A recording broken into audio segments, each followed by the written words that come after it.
At CUC, we care about helping our customers. Here are some quick energy-saving tips from CUC so you can use less energy and save money.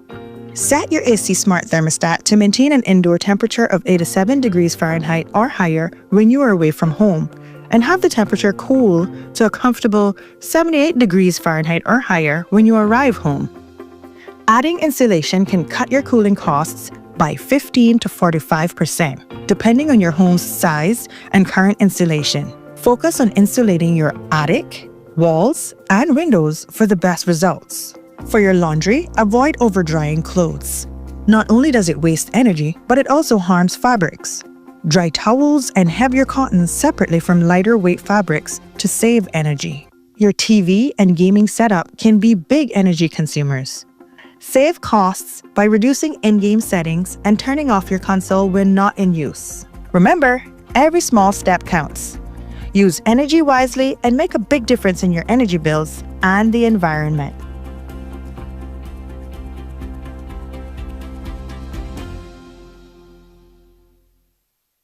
When you run your own business, you have a career as an accountant, stock taker, delivery driver, therapist, legal expert, mother, father, and the rest. But there's one area you don't need to be an expert in. At Brava, we take the complexity out of your business solutions. We keep it simple, so you can get along with doing what you do. Brava, the Simplify My Business company. Good evening, everyone, and thank you for joining us. Welcome to the 19th and final Candidates Forum for the 2025 general elections in the Cayman Islands, proudly hosted by the Cayman Islands Chamber of Commerce. My name is Omari Corbin, and I'm honored to serve as the current president of the Chamber of Commerce. I'm also pleased to be one of the panelists posing questions to our candidates this evening, along with Chamber President-elect Christina Spratt. Before we begin, I sincerely thank the 4 Georgetown East candidates, Mr. Roy McTaggart, Mr. Vassal Johnson Jr., Mr. Oscar Borden, and Ms. Emily Decoux, for accepting our invitation to participate in tonight's forum. By appearing together on this platform, you demonstrate a shared commitment to the democratic process and to the people of Georgetown East.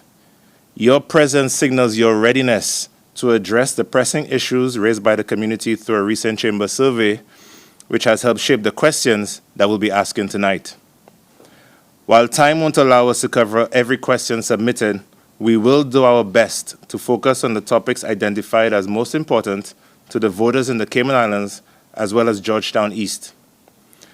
When the Chamber was founded in 1965, it was built on the principles of supporting, promoting, and protecting the interests of our members and the wider community. Remaining strictly non-partisan, we have proudly hosted these candidate forums every election year since 1988. We've provided a neutral platform for 9 elections, allowing voters to hear directly from those seeking public office and helping our community make informed decisions on Election Day. The questions for tonight's forum have been carefully developed based on past and current chamber surveys, our 3-year advocacy agenda, and submissions from the public in various constituencies. No candidate has received these questions in advance, ensuring a fair and open discussion. As an organization committed to supporting a strong and sustainable Cayman, the Chamber's advocacy efforts focus on 3 key pillars: building a future-ready workforce, sustaining economic success, and advancing quality of life. The newly elected Chamber Council believes that these pillars are fundamental to the continued growth and prosperity of our islands. Looking ahead, the Chamber intends to collaborate with the incoming government to develop a government accountability scorecard, ensuring accountability and transparency.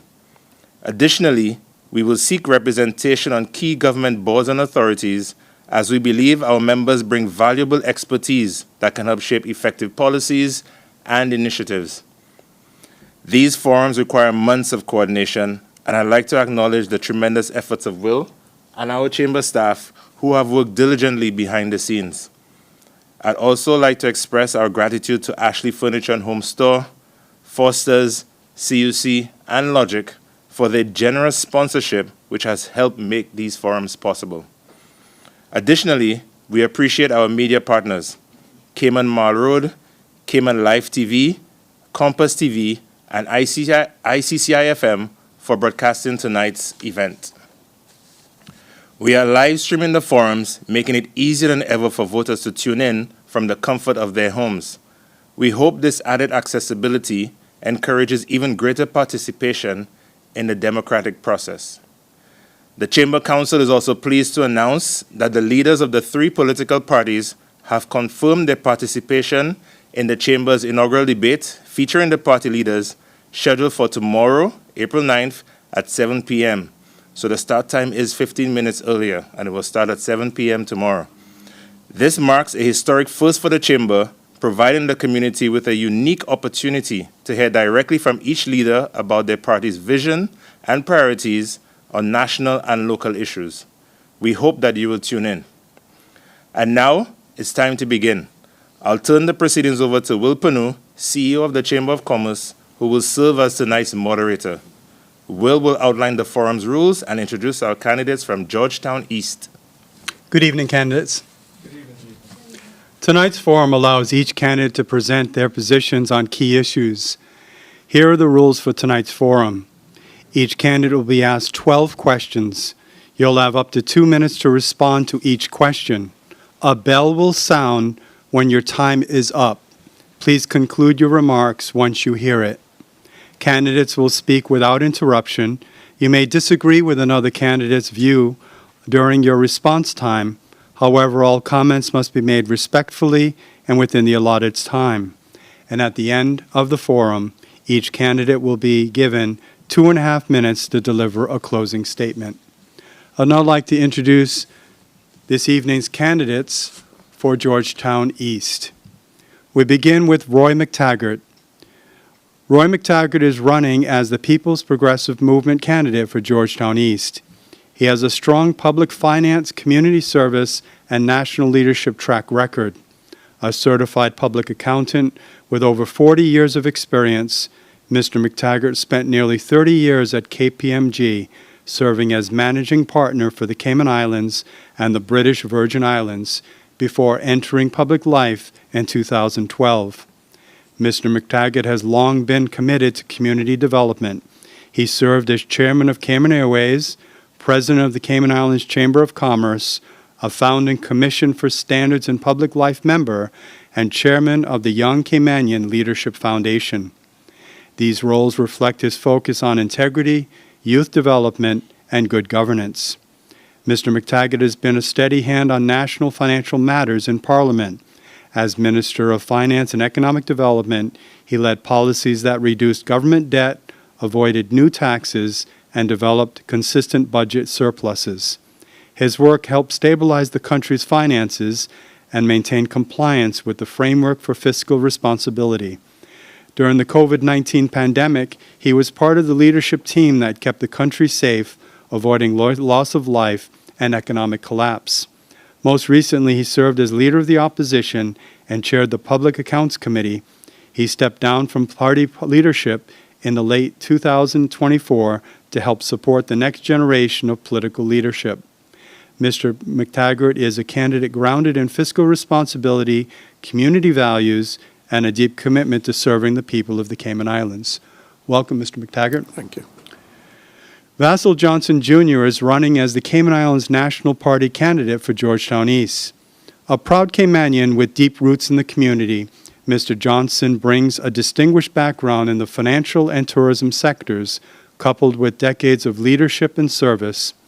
He began his career at the Bank of Nova Scotia in 1982, before moving to Atlantis Submarines in 1986, where he applied for his mechanical engineering degree at Stevens Institute of Technology. Rising through the ranks, he was appointed general manager by 1993. His professional journey is marked by practical leadership, innovation, and a commitment to excellence.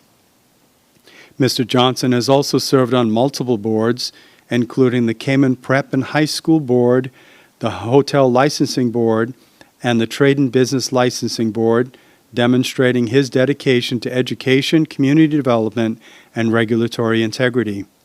Born and raised in South Sound, He is the son of the late Sir Vassal and Lady Rita Johnson. Guided by faith, family, and integrity values, he has earned the trust and respect of those who have worked with him. Now stepping out of retirement, Mr. Johnson is answering the call to serve during a time of critical national decision-making.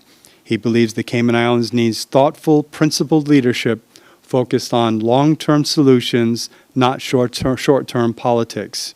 His campaign centers on responsibility, trust, and securing a stable future for all Caymanians, built on sound governance and genuine care for the people. Welcome, Mr. Johnson. Thank you. Mr. Oscar Bodden is an independent candidate running for Georgetown East.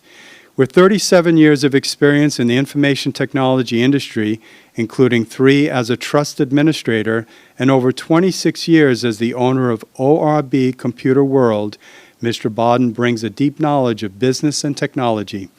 He earned a Microsoft certification in 2002 and has completed additional training in Cisco and Nortel, among others.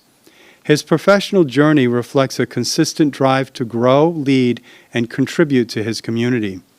Mr. Bodden has served for 5 years on the National Housing Development Trust Board, including as chairperson of the Credit Risk and Finance Committee. Most recently, he was appointed to the Business Staffing Plan Permit Board in 2023 and served until declaring his candidacy in early 2025. Mr. Bodden is running to fight for a better future for the Caymanian people. His top priority is education and apprenticeship reform, systems he believes are being misused, and urgent attention on affordable housing. He points to the alarming rise in applications for government housing from 590 in 2022 to over 800 today, as proof that Caymanians are being left behind in their own country. Mr. Bodden's campaign is grounded in a simple but powerful message: Caymanians deserve better. He is committed to delivering solutions that create lasting opportunities and dignity for his people. Welcome, Mr. Bodden. Thank you. Ms. Emily DeCou is running as the Caymanian Community Party candidate for Georgetown East. She is a sustainability consultant and community advocate known for her commitment to environmental resilience, social justice, and inclusive governance. Ms. DeCou founded True M, a consultancy focused on resource efficiency and sustainable solution. She is a certified True Advisor.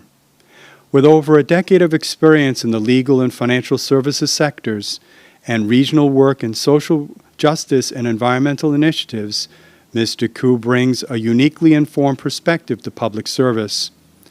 Her work has included coastal resilience projects, youth empowerment programs, and efforts to advance underserved communities across the Caribbean. Ms. DeCou has been active in community service from a young age, growing into leadership roles within several local nonprofit organizations. Her advocacy is rooted in policy development and community-based solutions, always guided by accountability, equity, and cultural preservation principles. Ms. DeCou is focused on national issues such as reducing the cost of living, improving access to affordable housing, strengthening infrastructure, reforming immigration, and promoting good governance. Ms. DeCou's priorities for Georgetown East include developing a stormwater management plan for the South Sound Basin, expanding public transport routes to reduce traffic, and increasing access to affordable housing. She also supports sustainable local initiatives like community gardens and solar upgrades and aims to strengthen resident participation through district committees. Ms. DeCou offers a principled, forward-thinking vision for a more just, sustainable, and inclusive Cayman Islands. Welcome, Ms. DeCou. Thank you. At this time, we're going to take a short commercial break, and when we return, we'll begin this evening's questioning. Please stay tuned. When you run your own business, you have a career as an accountant, stock taker, delivery driver, therapist, legal expert, mother, father, and the rest. But there's one area you don't need to be an expert in. At Brava, we take the complexity out of your business solutions. We keep it simple, so you can get along with doing what you do. Bravo, the Simplify My Business company.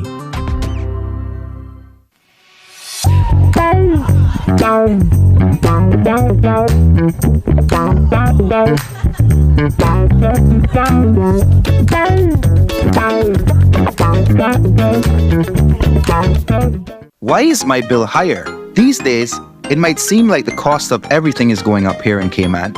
When it comes to your energy bill, this may be no exception. You may be wondering why your bill is higher when you haven't done anything different in your home. Here are some common factors that will increase your energy usage.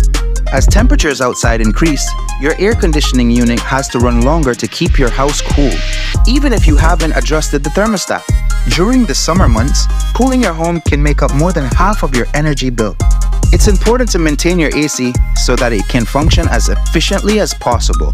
Changing your AC filters can also help with ensuring units are functioning properly. Remember, for every degree you turn up your thermostat, you can save on your monthly energy cost. Turn off your AC when no one is home. Thermostat should not be set any lower than 78 degrees. Also consider closing blinds and drapes on the sunny side of your home. This will help reduce the temperature inside your home. Remember to consider energy waste. Think about the items in your home that are using energy, like gaming computers and ceiling fans. Always unplug and turn these items off when they are not in use or needed. This will help you conserve. Now that you have some energy saving tips, you can track your consumption daily on MyCUC.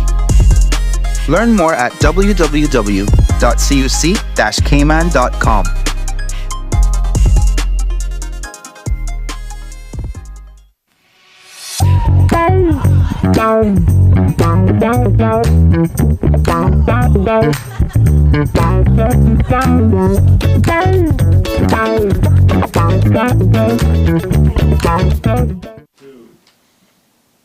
Welcome back to the Chamber of Commerce Candidates Forum for Georgetown East. Gone through the introductions. Now we're going to begin the questioning. And the first question is going to be posed by Chamber President Omari Corbin. Thanks, Will. Mr. McTaggart, we'll start with you for question number 1.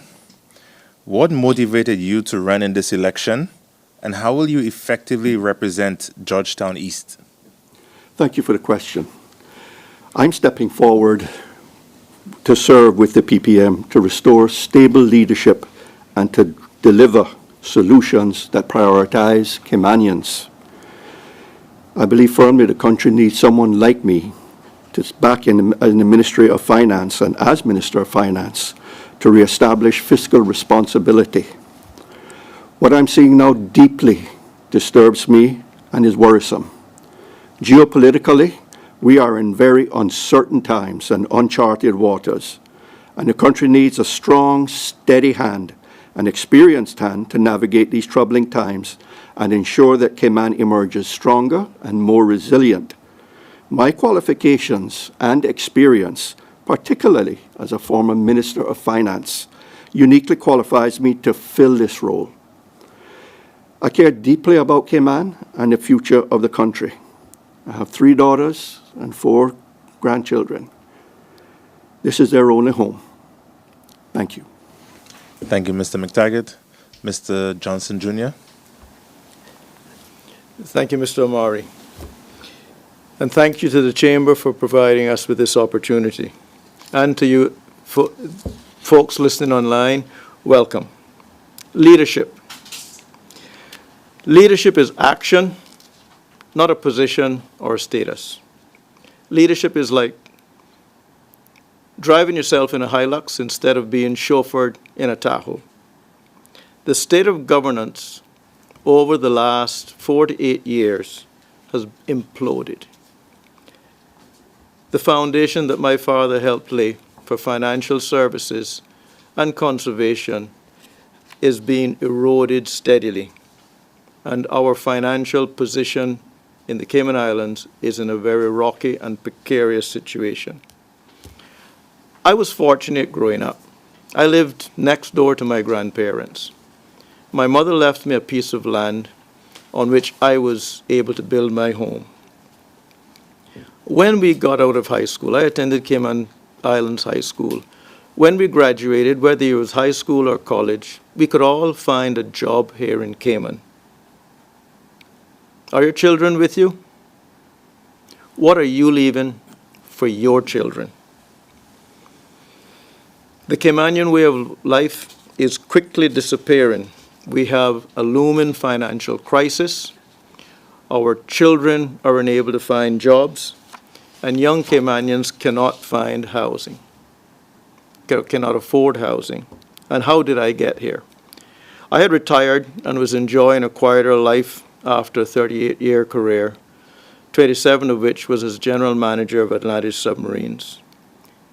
It has become increasingly clear that the looming social and financial crisis are threatening the very core of the Caymanian community.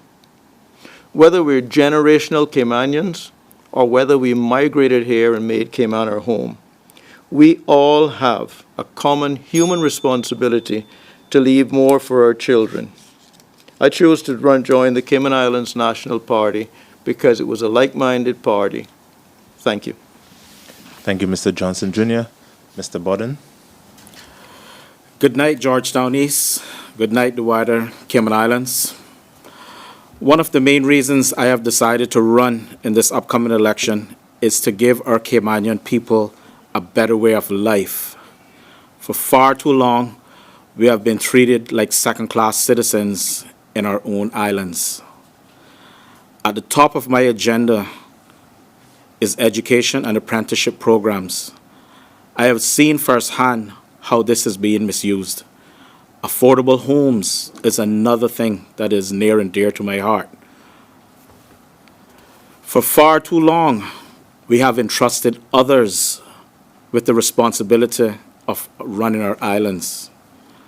While some may have had good intentions, it's time we prioritize the needs and the voices of our community above all else.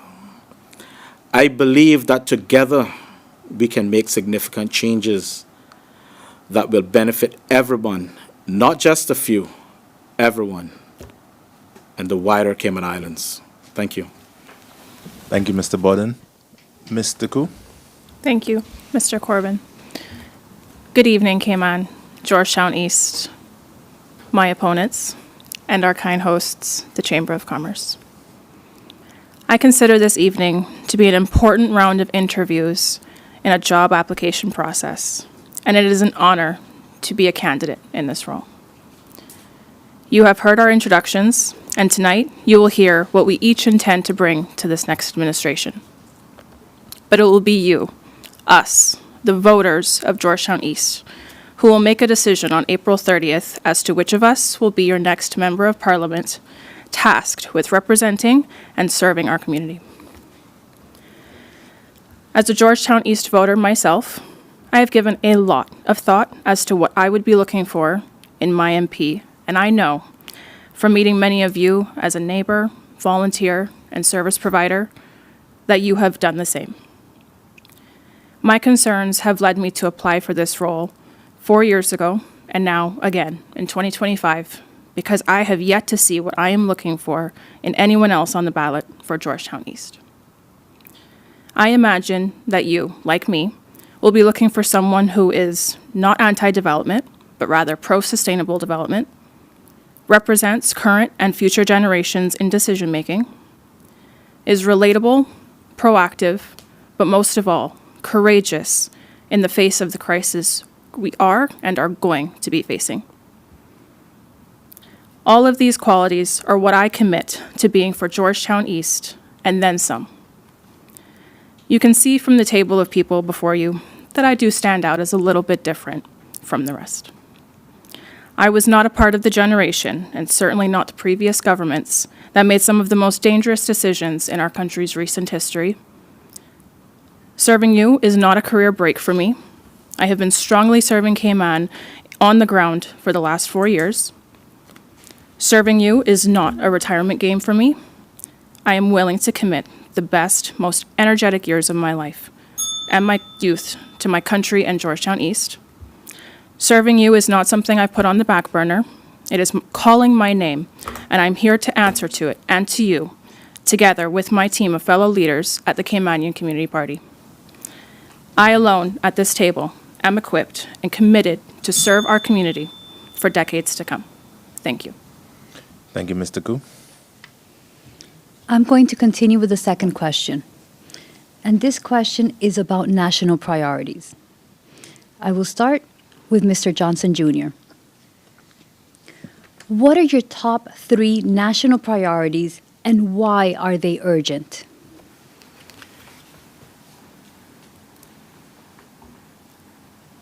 As I have walked and done surveys in my constituency, one of the questions we ask is, what are the top 3 issues that you see for the country?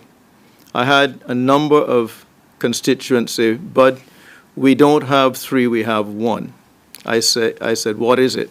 They said, what would you do about the national debt?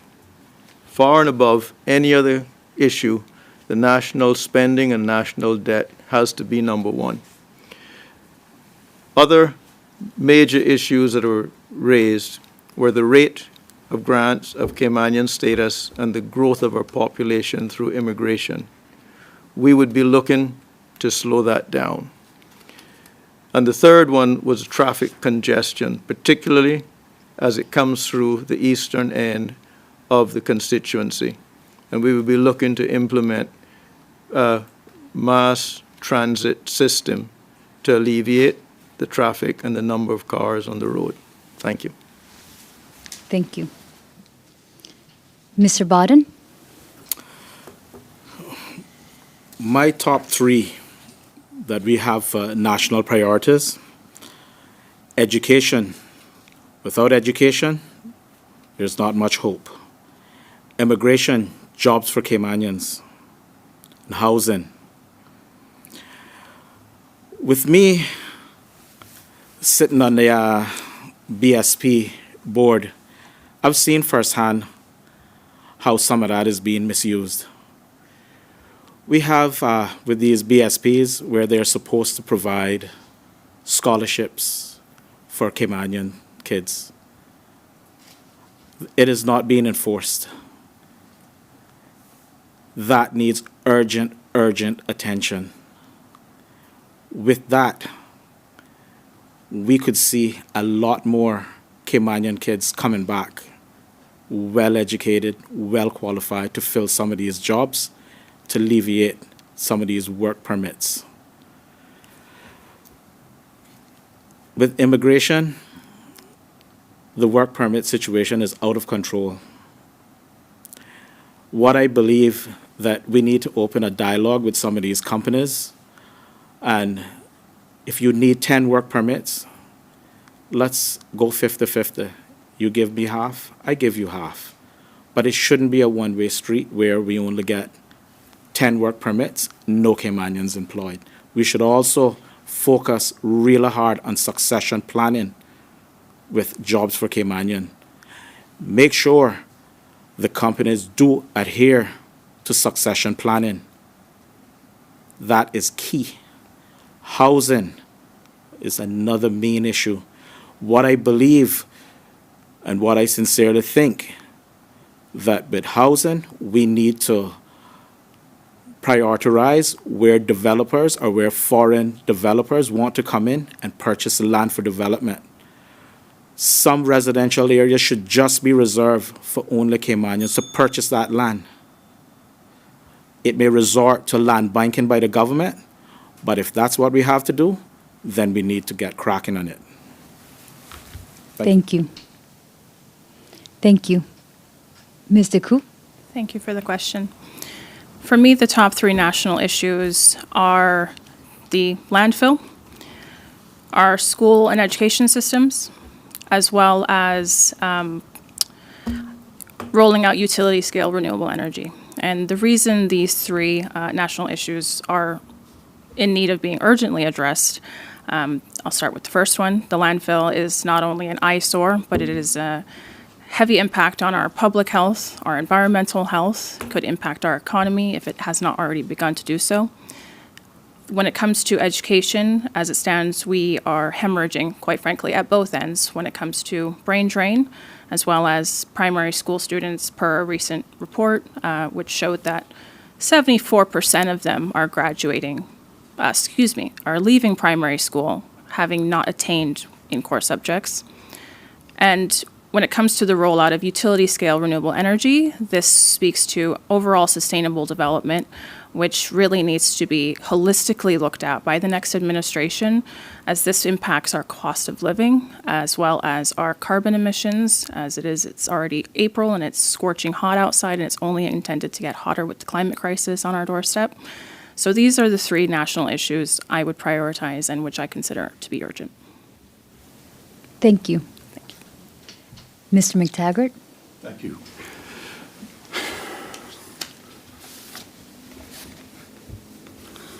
I hope everyone has a copy of this document.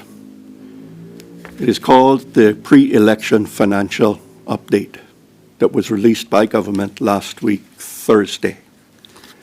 In it, it identifies what I perceive to be the most pressing issue facing the country right now. Anyone wants to have a copy of that? The document actually reveals just how badly Cayman's financial position and their financial health has deteriorated in the last 2 years. And what it projects for 2025 and 2026 is that the country is going to have a fiscal deficit. We're going to be spending more money than we actually take in. And what they're projecting is that at the end of 2025, we will have a $26.2 million deficit. And what that represents is a negative shift of some $80.9 or $81 million deterioration in government's financial health. In 2026, they are forecasting $44 million deficit. The end result of all of this, ladies and gentlemen, is that at the end of 2025, the government will fall afoul of the framework for fiscal responsibility that we have successfully steered clear of for well over a decade. We will not have comply with the requirement to have a positive results, a net surplus at the end of 2025. And at the end of 2026, we're projected also to not have 90 days reserves of cash. So we're going to fail in 2 points without any interference or intervention by government. I believe that this needs to be addressed immediately. And when I'm elected, I hope to be there to be the one to lead it.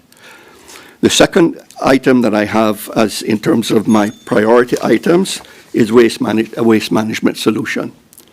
I was deeply disturbed and disappointed that last July, the government of the day took the decision to abandon the waste to energy or the ISWIMS project. Not so much that they... Thank you, Mr. McTaggart. Third one would be a national development plan. Thank you. The next 4 questions will be based on the Chamber pillar of advancing quality of life. And we'll start with Mr. Borden for question number 3 on the topic of traffic solutions. What are your specific proposals to ease traffic congestion at the Hurley's roundabout, and how would you fund them? It's a very interesting question. I don't travel that way very often in the morning commute or in the evening commute. But I think going back to putting in some street lights where they had those before, I thought that it worked really well coming out of South Sound, merging into Shamrock Road. And I think we should go back to at least that area to try and alleviate some of the flow of traffic. Widening the roads are not solutions to alleviating traffic problems. I also believe with all of these developments that went on around in the Hurley's roundabout area, that the developer should contribute to the infrastructure which I don't think is happening. They're building, they're developing, but there's nothing being done to help the infrastructure to allow the flow of traffic. They build these development, but yet they have no way or no solution or how to manage their traffic that are coming in and out from their, locations. That's all. Thank you. Thank you, Mr. Borden. Mr. Koo? Thank you for the question. Quality of life is a critical factor that the next administration needs to prioritize. And one of the most low-hanging fruit, really, to address that is to alleviate traffic. This does not entail building more roads. Building more roads does not actually relieve traffic. It doesn't make your commute more efficient, and it certainly does not increase safety, as very strongly evidenced by some of the more major thoroughways in Georgetown East in particular. When it comes to the Hurley's bottleneck, that is a major safety hazard. Persons who are living in South Sound can't even walk across. Persons who need to cross the 6 lanes of traffic to get a bus on the other side, it's very dangerous. And that road becomes a speedway. Now, when it comes to relieving that bottleneck, we need to look at zooming out and taking some nationwide solutions to traffic, namely looking at the schools, how they're using buses. More private schools need to be using bus services for their students, and the ways that I'm proposing that would work include a congestion fee on top of school licenses if a certain percentage of their students are not using the service. When it comes to funding solutions, which I'm sure we'll touch on later in the forum regarding traffic, to fund this particular solution, I would have to agree that collecting duty on major developments that are impacting the ease of flow at this bottleneck would be a very another low-hanging fruit to fund any solutions. And some solutions could be traffic lights, traffic calming measures, but also just in general making Cayman a little less car-centric will take more cars off the road and relieve some traffic. Thank you, Mr. Koo. Mr. McTaggart? Thank you very much for the question.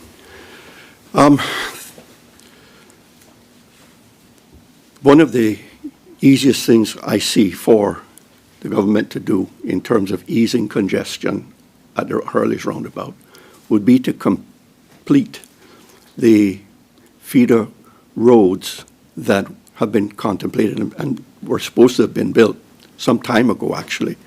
Proposal being to take a spur off of the Hurley's roundabout into Edgewater Way and take it up through Grand Harbor and connecting into the Selkirk Drive. What that would do, and the intention here was to draw several thousand cars off the road at rush hour, as people who live in these bedroom communities would be able to find a far quicker way home and off the road system. That would be one way to reduce it significantly. The other proposals have been considered was to put stop lights in at the roundabout during particular hours of the day that would allow for the more regulated flow of traffic. And then we could easily fund them. I mean, in terms of building the roads, they could easily be funded out of the budget that is given to the National Roads Authority to put that in place. And I think, too, within there, any of those proposals could be completed quite quickly.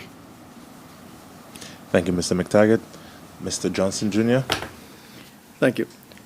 Lack of proper planning and vehicle importation has led to unacceptable traffic and long travel times. And one of the Cayman Islands National Party's work streams is to reduce the traffic congestion and provide reliable transportation. The Hurley's roundabout is a specific and peculiar part of a much larger national transportation issue. There are people in Bordentown and East End who are waking their children up before 5 in the morning and not getting them back home until 6:30 in the afternoon. The Cayman Islands National Party intends to develop and implement a master ground transportation plan and implement a reliable public transportation system, which will have to be funded and subsidized by government initially. Once that is in place and people have confidence in it, we will begin a second phase, which will be to take the number of cars off of the road and reduce the number of cars and have people use public transportation systems. Another issue that we would be looking at is the school traffic and consider the implementation of busing for both public and private schools. But the primary issue is develop a reliable, cost-effective public transportation system first, and once that is in place, to squeeze the automobiles by fees and other means to reduce the number of cars on the road. Thank you. Thank you, Mr. Johnson Jr. This next question is regarding health insurance. Mr. Ku, I'm going to start with you. What policy changes would you propose to make health insurance more affordable for all residents, including retirees who do not have employer-sponsored plans or do not qualify for existing government-supported plans? Thank you for the question.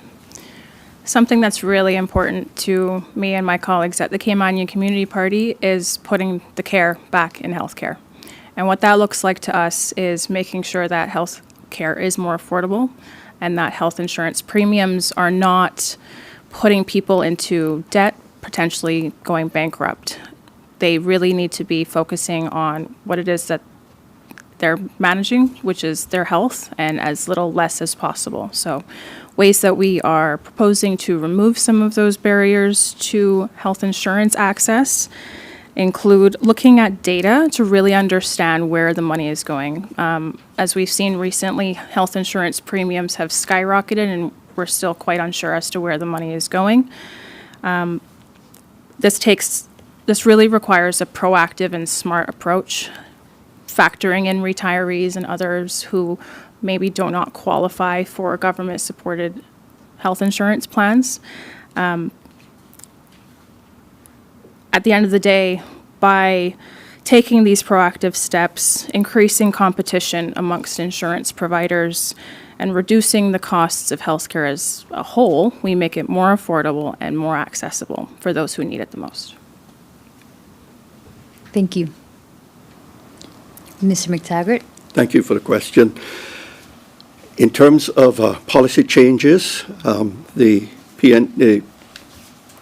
Progressives have included in our manifesto that we intend to look into the possibility of bringing and providing free health care coverage to children up to the age of 18, and also for providing a basic health care package for children up to 18, and also to cover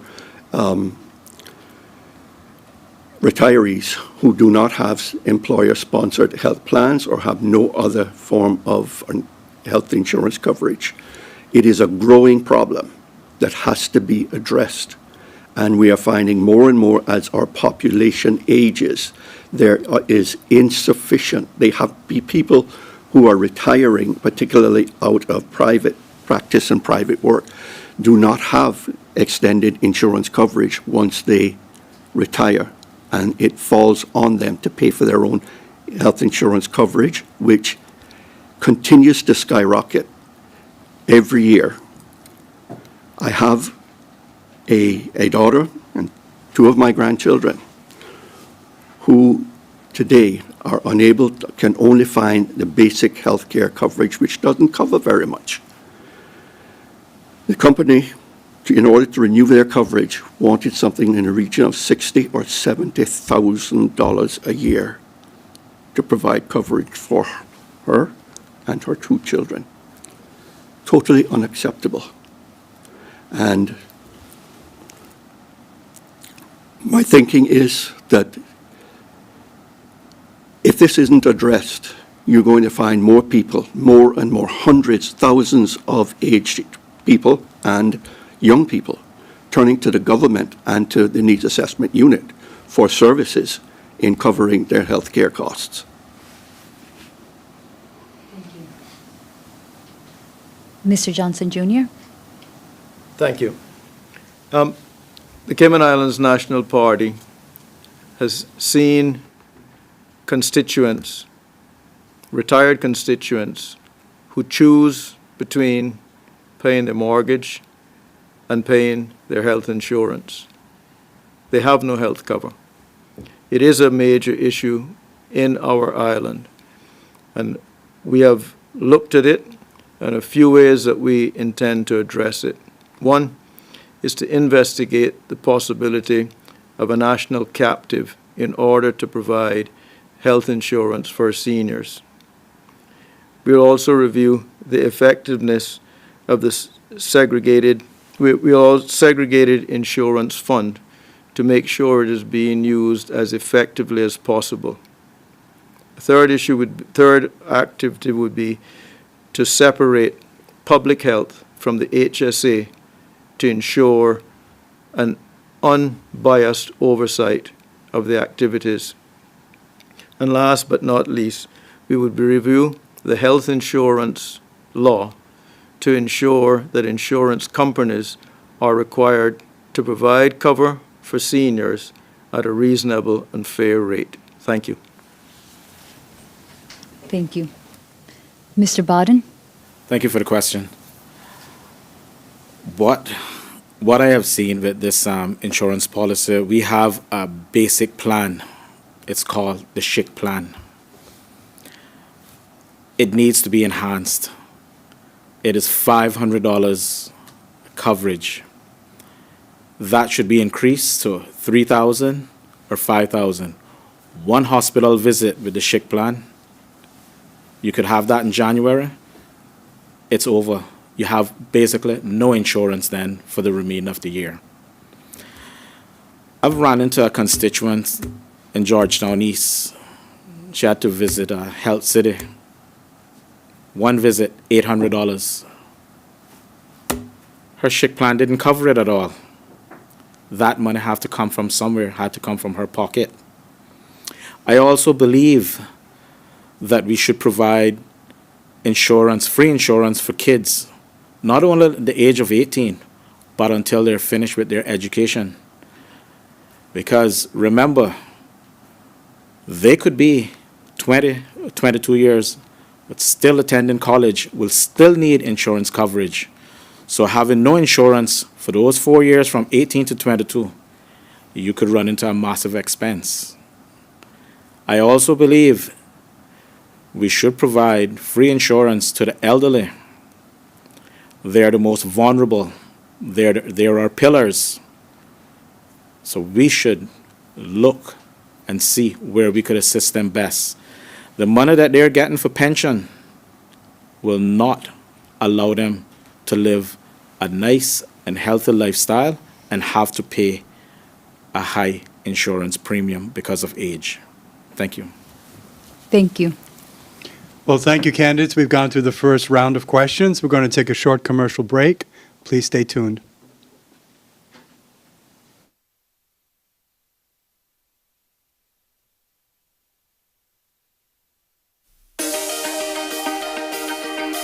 EV public charging can be a bit tricky to navigate if you're new to the game. But fear not. Here's a little 101 on all things public charging at your CUC charge station. The first tip is to get the mobile app up and ready on your phone before you charge your EV at the charging location. You can scan the QR code to load the app from sitting in your car. Download the mobile app, register a charge account, load money into your charge wallet. You must have a minimum of US $5 balance in your charge wallet to begin a charging session. Scan the QR code again to start a charging session using this charger. You can also enter the station ID number into the app. Follow the instructions on the mobile app to initiate your charging session. Now you're ready to charge your EV. Select either the right or the left charge plug. Plug your car in and make sure it shows as charging on your dashboard. Charging for 1 hour will give you up to 35 miles of charge. Charging to 80% optimizes battery life and reduces the risk of overcharging. So in that time, you can shop or go to work or chat with fellow EV owners. It's a real community out there. Great to see you, Maya. Happy charging, everyone. See you on the road.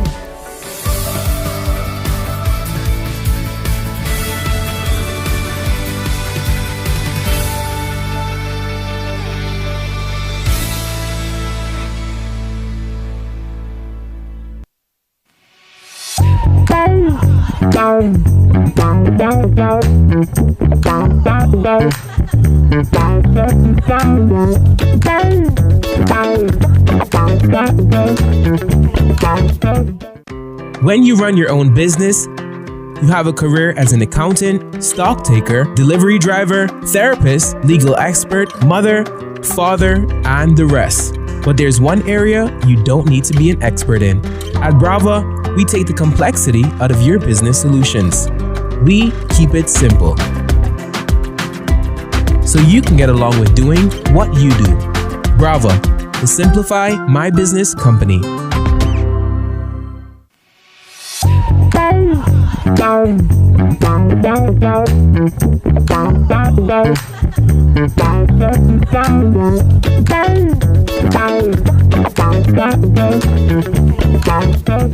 Welcome back to the Chamber of Commerce Candidates Forum for Georgetown East.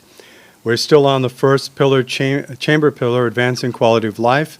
The next topic is pension reform, and I'll turn it back over to Mr. Corbin. Thank you, Will. Mr. McTaggart, we'll start with you for question number 5. The National Pensions Law came into effect in 1998. Unfortunately, insufficient contribution levels by employers and employees and substantial withdrawals during the COVID-19 pandemic have depleted many accounts. How will you address this pension shortfall and protect future retirees from financial hardship? Thank you for the question, Omari. Pension reform is a very significant issue to the people of the Cayman Islands for all the reasons that you have enumerated in your question. When the pension law came into effect in 1998, contributions were set unrealistically low at that time. And I remember correctly, the recommendations from the professionals who had helped us to establish a fund recommended a rate of somewhere in the region of 18%, and based on 100% of a person's salary. We decided to set it at 10% and fix it on $60,000 of maximum income. That has doomed that pension plan to failure from day one. And we are paying the price of not having addressed that issue. So pension reform for the Cayman Islands must involve contributions, realistic contributions rates based on 100% of a person's income, not a fraction of it. Also, we need to take a look at the retirement dates because people are working longer, and therefore the opportunity exists for them to save more during that time period and to contribute to their retirement. And also need to look at the performance of the fund and how funds are actually invested. In today's world, for someone who is nearing their retirement, it is not possible to just put their retirement funds in a bond fund and expect to get any meaningful return. Investment advisors will tell you in today's world, you need to have a kicker by putting portions still into stocks to boost your returns. And these things, so we need to look at how things are invested and how we structure those investments for pensioners and participants to maximize their returns. Thank you, Mr. McTaggart. Mr. Johnson Jr. Thank you, sir. As the Attorney General stated in her recent report, there's $450 million withdrawn from pensions account during COVID, and pension holidays omitted another influx of $150 million, $600 million currently taken out. Even as it stood, the pension accounts are underfunded. A 60-year-old has an average of $31,000. It's about 2 years' worth of pension at the rates. We have a social looming issue on our hands. And there are two ways that it needs to be addressed. One, we need to prepare, the country needs to prepare a fund, because there will be people retiring who do not have enough money. And one of the ways, if we can turn around the current financial profitability of the country, is to develop a sovereign wealth fund from which we can manage these upcoming payments. The other thing that we have to do is the contribution levels are significantly too low, and we need to find a way to increase those for the younger generation, so that when we get to this point 20 years down the road, they have sufficient funds. And the third thing is to amend the investment guidelines to ensure that the funds that are deposited are earning enough and growing enough for future years. Thank you. Thank you, Mr. Johnson Jr. Mr. Borden. Thank you for the question. What I believe, what I strongly believe is our pension providers should invest in less risky funds. I myself have lost a large amount of money in these pension schemes that we have running here. I'm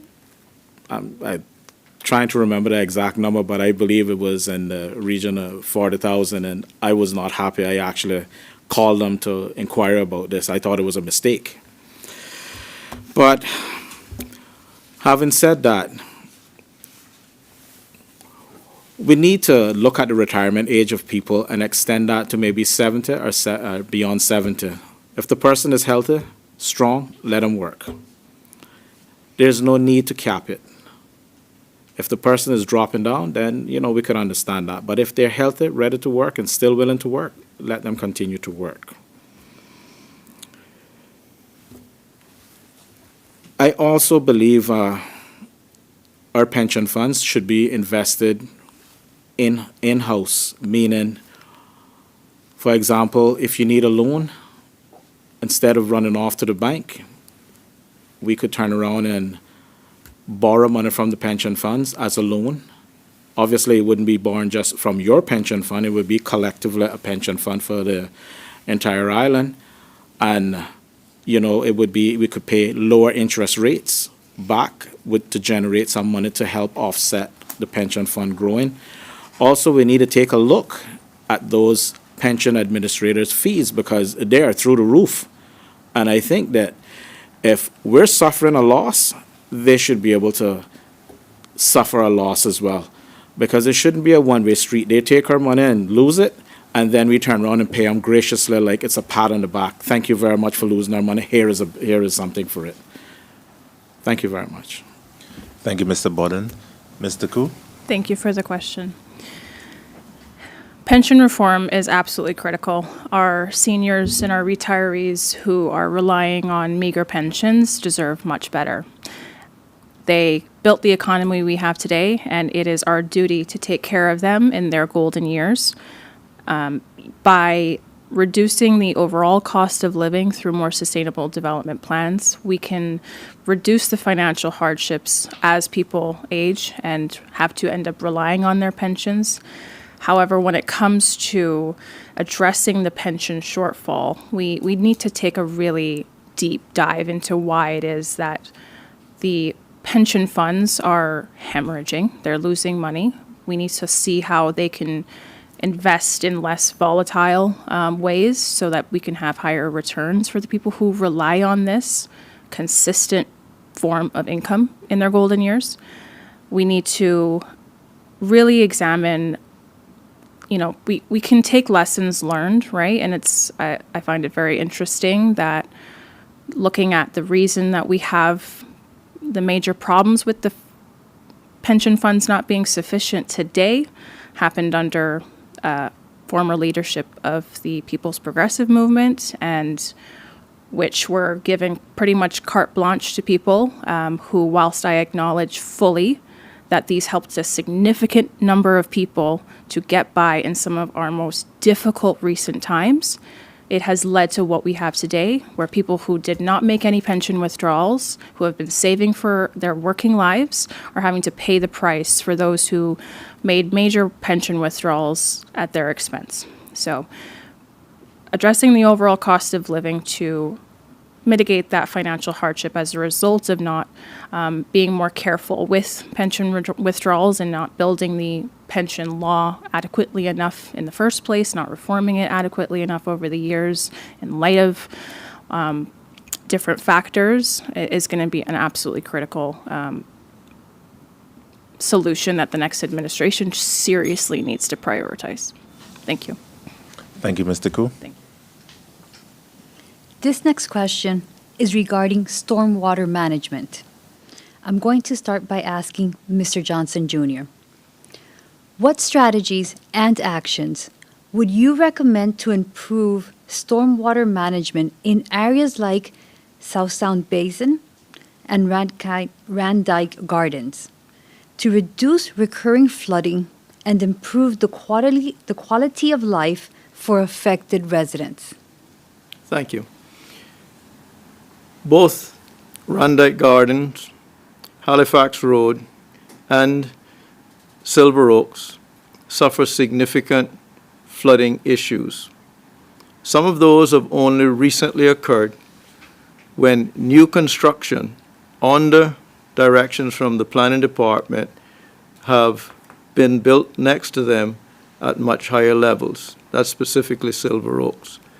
In the Randike Gardens, one of the things that we intend to look into is a pumping system.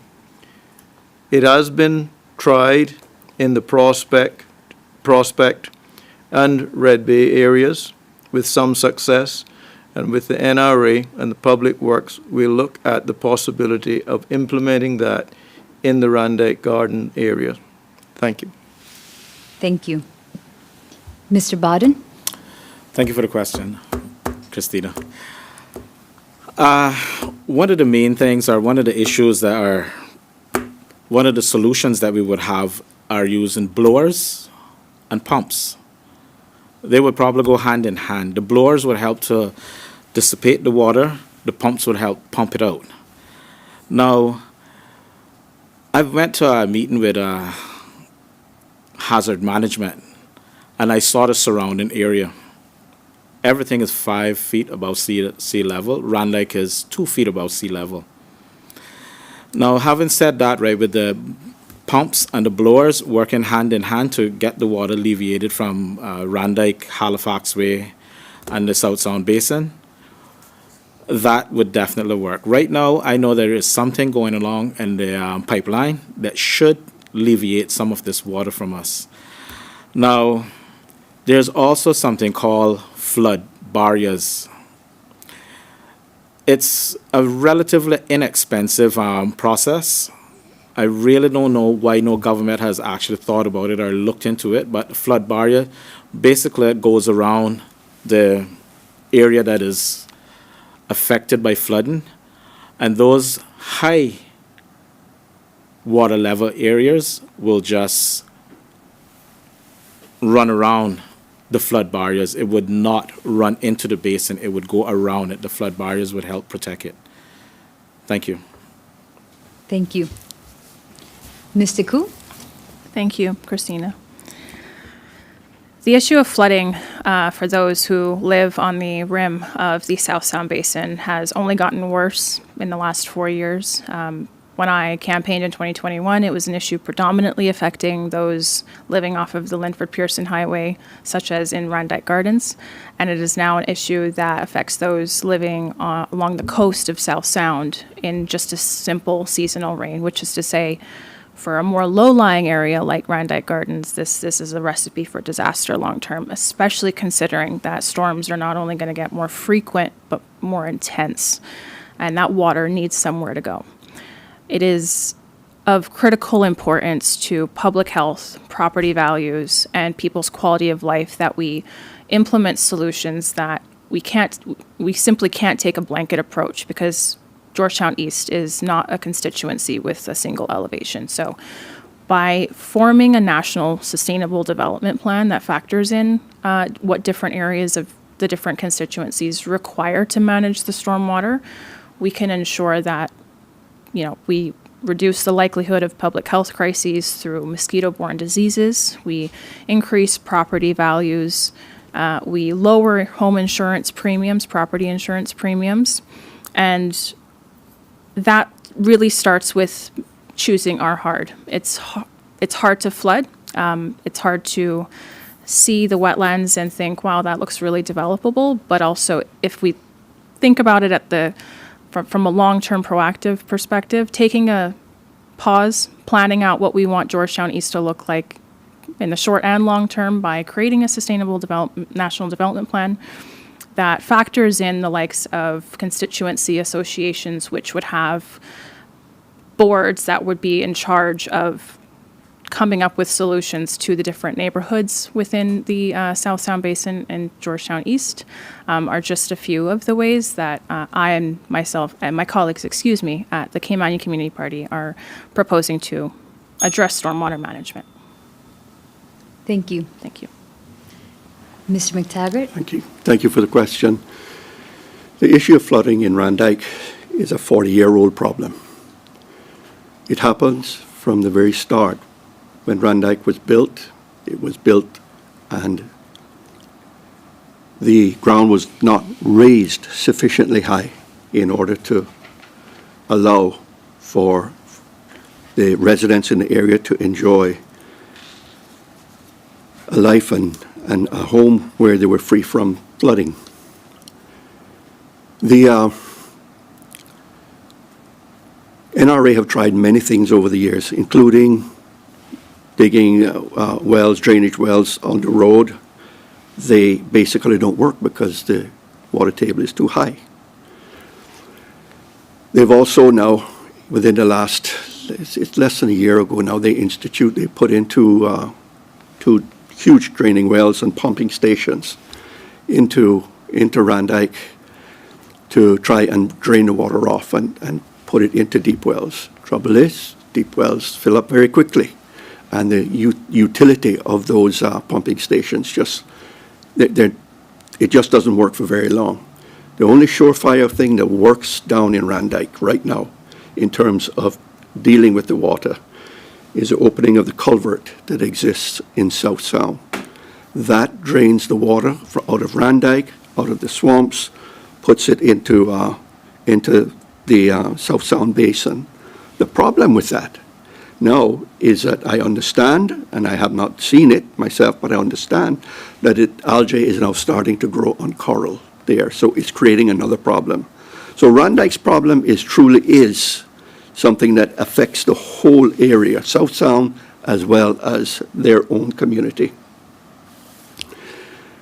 I intend to get with the NRA as quickly as I can after the elections to talk to them. We have to find a proper solution that can work.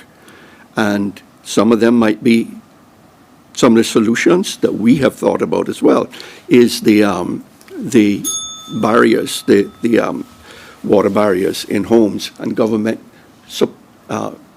subsidize them, whether it's through waiving all import duties or whether you go further and subsidize in the total cost of such a program as that. But that's only a temporary solution. It's not permanent. So a lot of work needs to be done. Thank you. The next three questions are based on the Chamber pillar of building a future-ready workforce. And Mr. Borden, will start with you for question number 7, which is on the topic of the Human Capital Development Plan. Do you support creating a national human capital development plan? And if so, who should be involved in shaping it? I think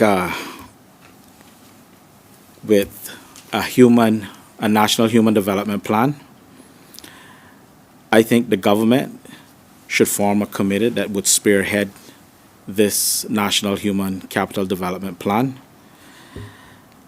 Now, in terms of capital, we have to see where and how this capital is being earned. If it's money capital, we have to see. If it's on terms of population, we need to see how that is going to evolve, because overdevelopment can also create a major problem.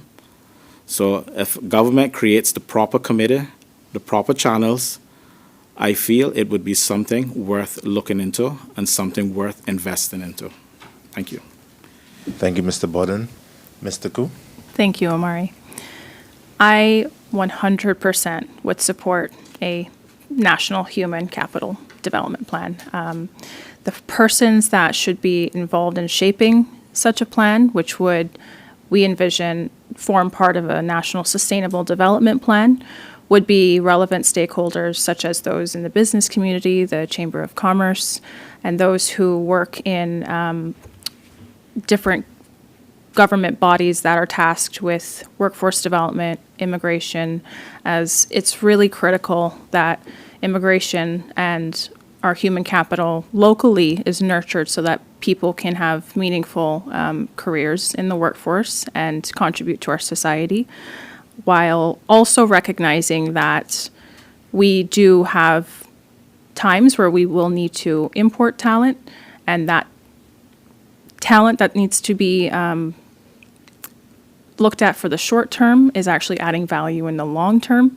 So in collaboration with other stakeholders, which I am proud to say based on my experience of working with many groups of diverse stakeholders, I have a demonstrated ability, I feel, to navigate such a complex policy development. And so being committed to forming this policy as a plan for our islands long-term is something that I'm very committed to.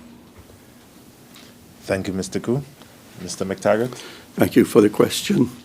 I absolutely 100% agree and support the creation of a national human capital development plan. In terms of who should be involved in shaping it, I do believe it must be a joined-up effort between government and the private sector. That would involve entities such as the Chamber, and I'm glad to see the Chamber taking this up. This is very important for us going forward. It's an area that's been neglected for a long time. But work would definitely have a role, immigration would have a role, so numerous entities within the government would be, need to be involved in this plan, and as well get a broad cross-section of participants from the private sector, and to help move this forward and come up with what could be a very viable development plan for our human capital. Thank you. Thank you, Mr. McTaggart. Mr. Johnson, Jr.? Thank you, sir.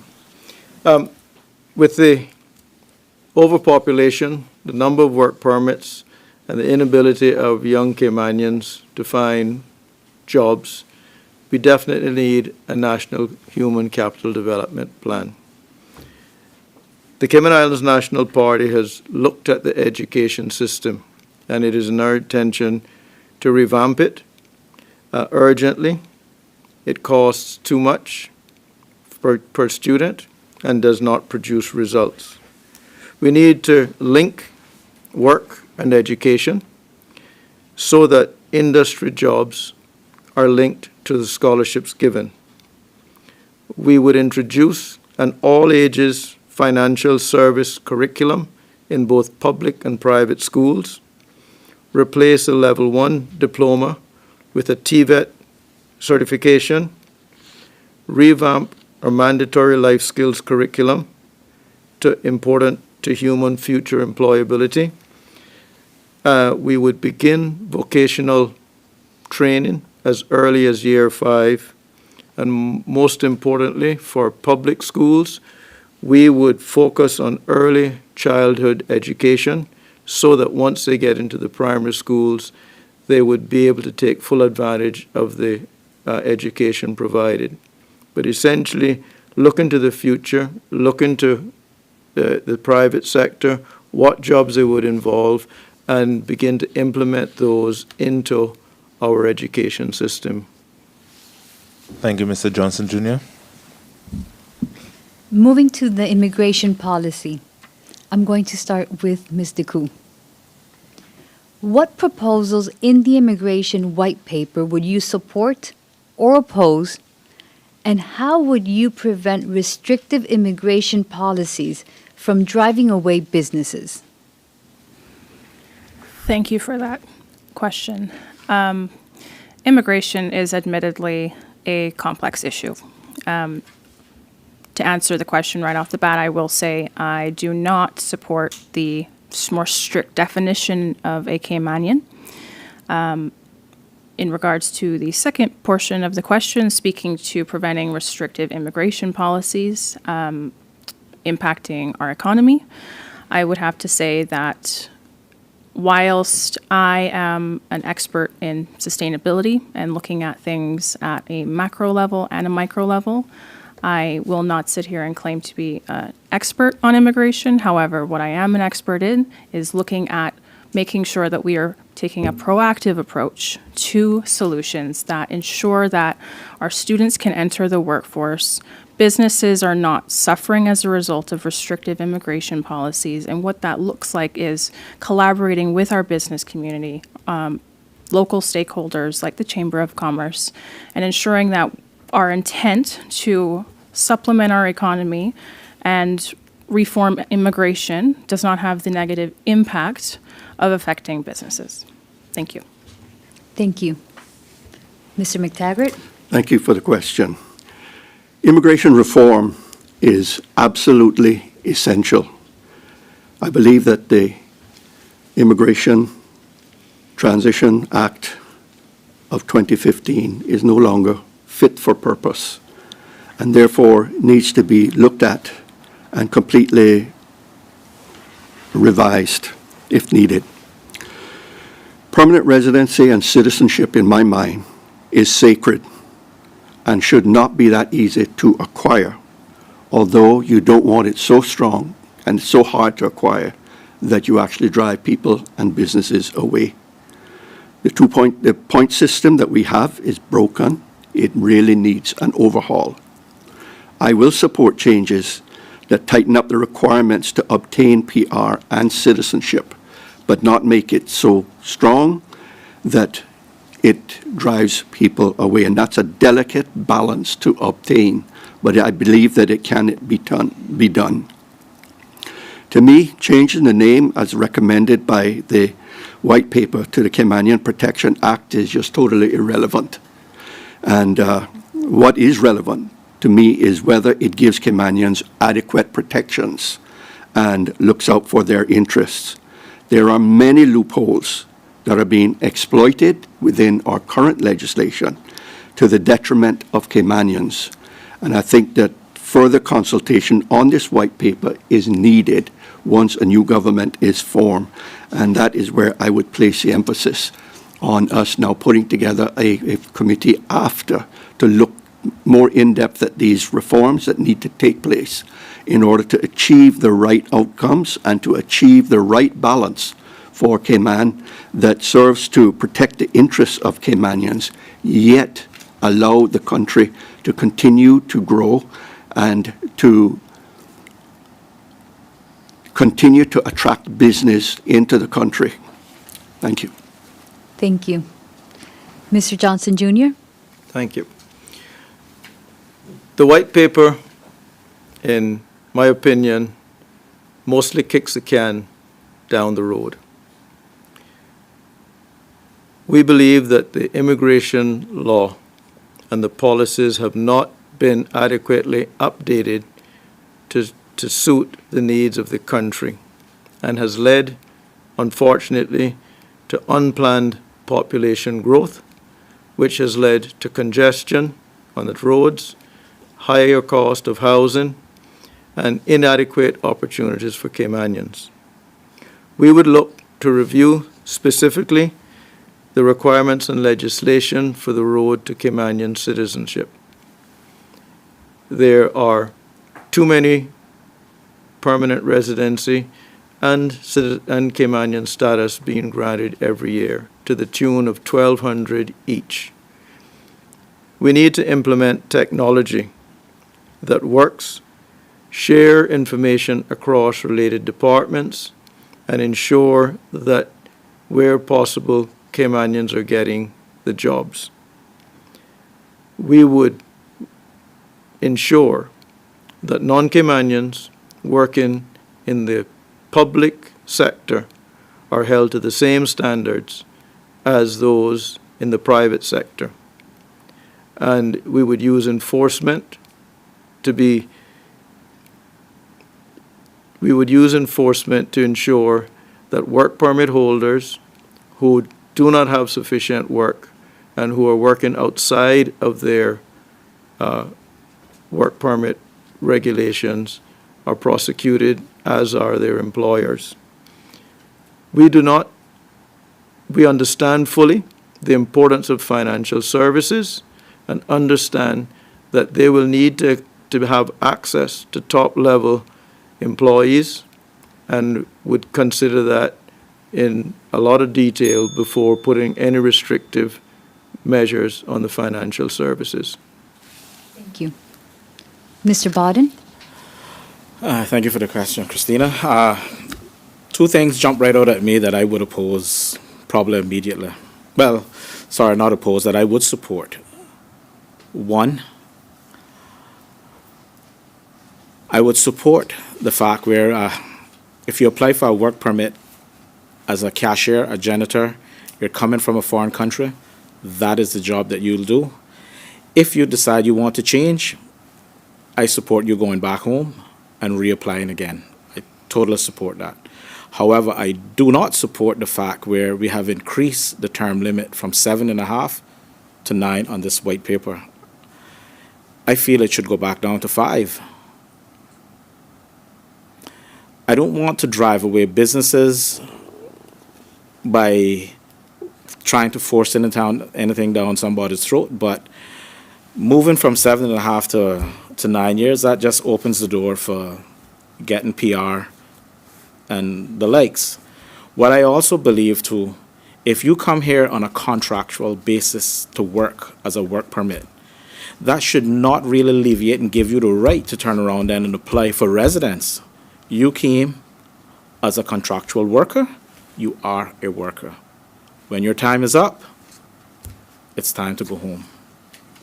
Wait your rollover period, and then you can reapply. If you're successful, you will be back. Thank you. Thank you. That concludes the second round of questions. We're going to take a short commercial break.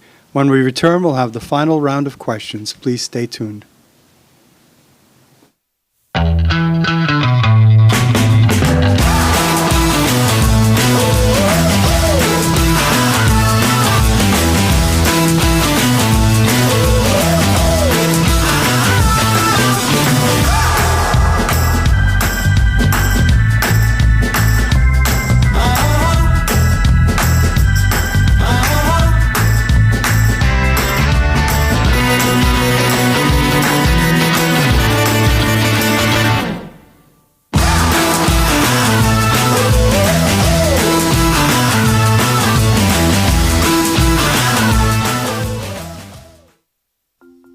At CUC, we care about helping our customers. Here are some quick energy saving tips from CUC so you can use less energy and save money. Set your AC Smart thermostat to maintain an indoor temperature of 87 degrees Fahrenheit or higher when you are away from home, and have the temperature cool to a comfortable 78 degrees Fahrenheit or higher when you arrive home.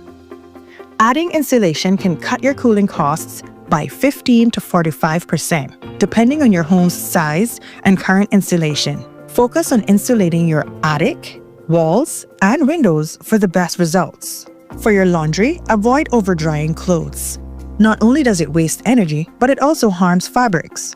Dry towels and heavier cottons separately from lighter weight fabrics to save energy. Your TV and gaming setup can be big energy consumers. Save costs by reducing in-game settings and turning off your console when not in use. Remember, every small step counts. Use energy wisely and make a big difference in your energy bills and the environment.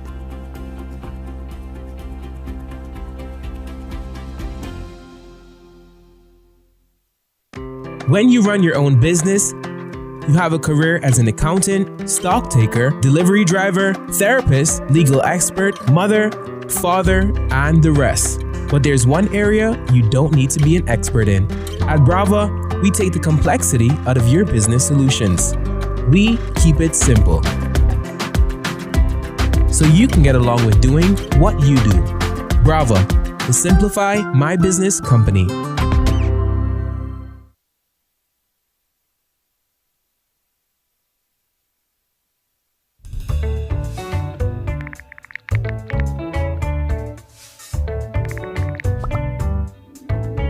In the Cayman Islands, our habitats, including coral reefs, coastlines, and mangroves, are all dependent on one another.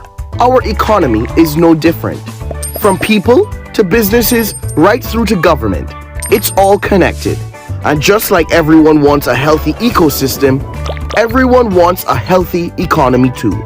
Cayman is a top-ranked international financial center and domicile for captives, investment funds, and pensions worldwide. And our biggest economic contributor? Construction, you ask? Not quite. Tourism? Close. It's true that we're a country of consumers, and the more people we have using our services, the more money we make. But our actual greatest economic contributor is our world-class financial services. Long ago, we had a simple economy. One person has fish, another person needs to eat. That's a transaction. Now imagine that instead of fish, it's a boat, a house, or a car, or a fleet, or business you can earn on. That's investment. But what if you're in Canada and your investment is based in China? Whose rules and regulation do you use? Cayman maintains a high level of integrity with a stable government and a UK-based legal system, globally respected for fairness. That's why so many countries choose us for these transactions. The more transactions we do, the more specialized we become, and the more our economy grows. The result? Cayman is now home to many of the world's top accountants, law firms, banks, fiduciary firms, and administrators. Unlike most countries, Cayman doesn't add an extra layer of taxes on top of tax paid in an investor's home country. That way, there's no duplication of taxation. Instead, our financial services fees ensures constant investment in our professional sector's exceptional service. Cayman's tax-neutral status combats tax evasion with legislation, regulation, and more, ensuring the highest international standards for transparency and cross-border cooperation and attracting reputable investors. All these factors make the Cayman Islands an ideal and trusted international financial center.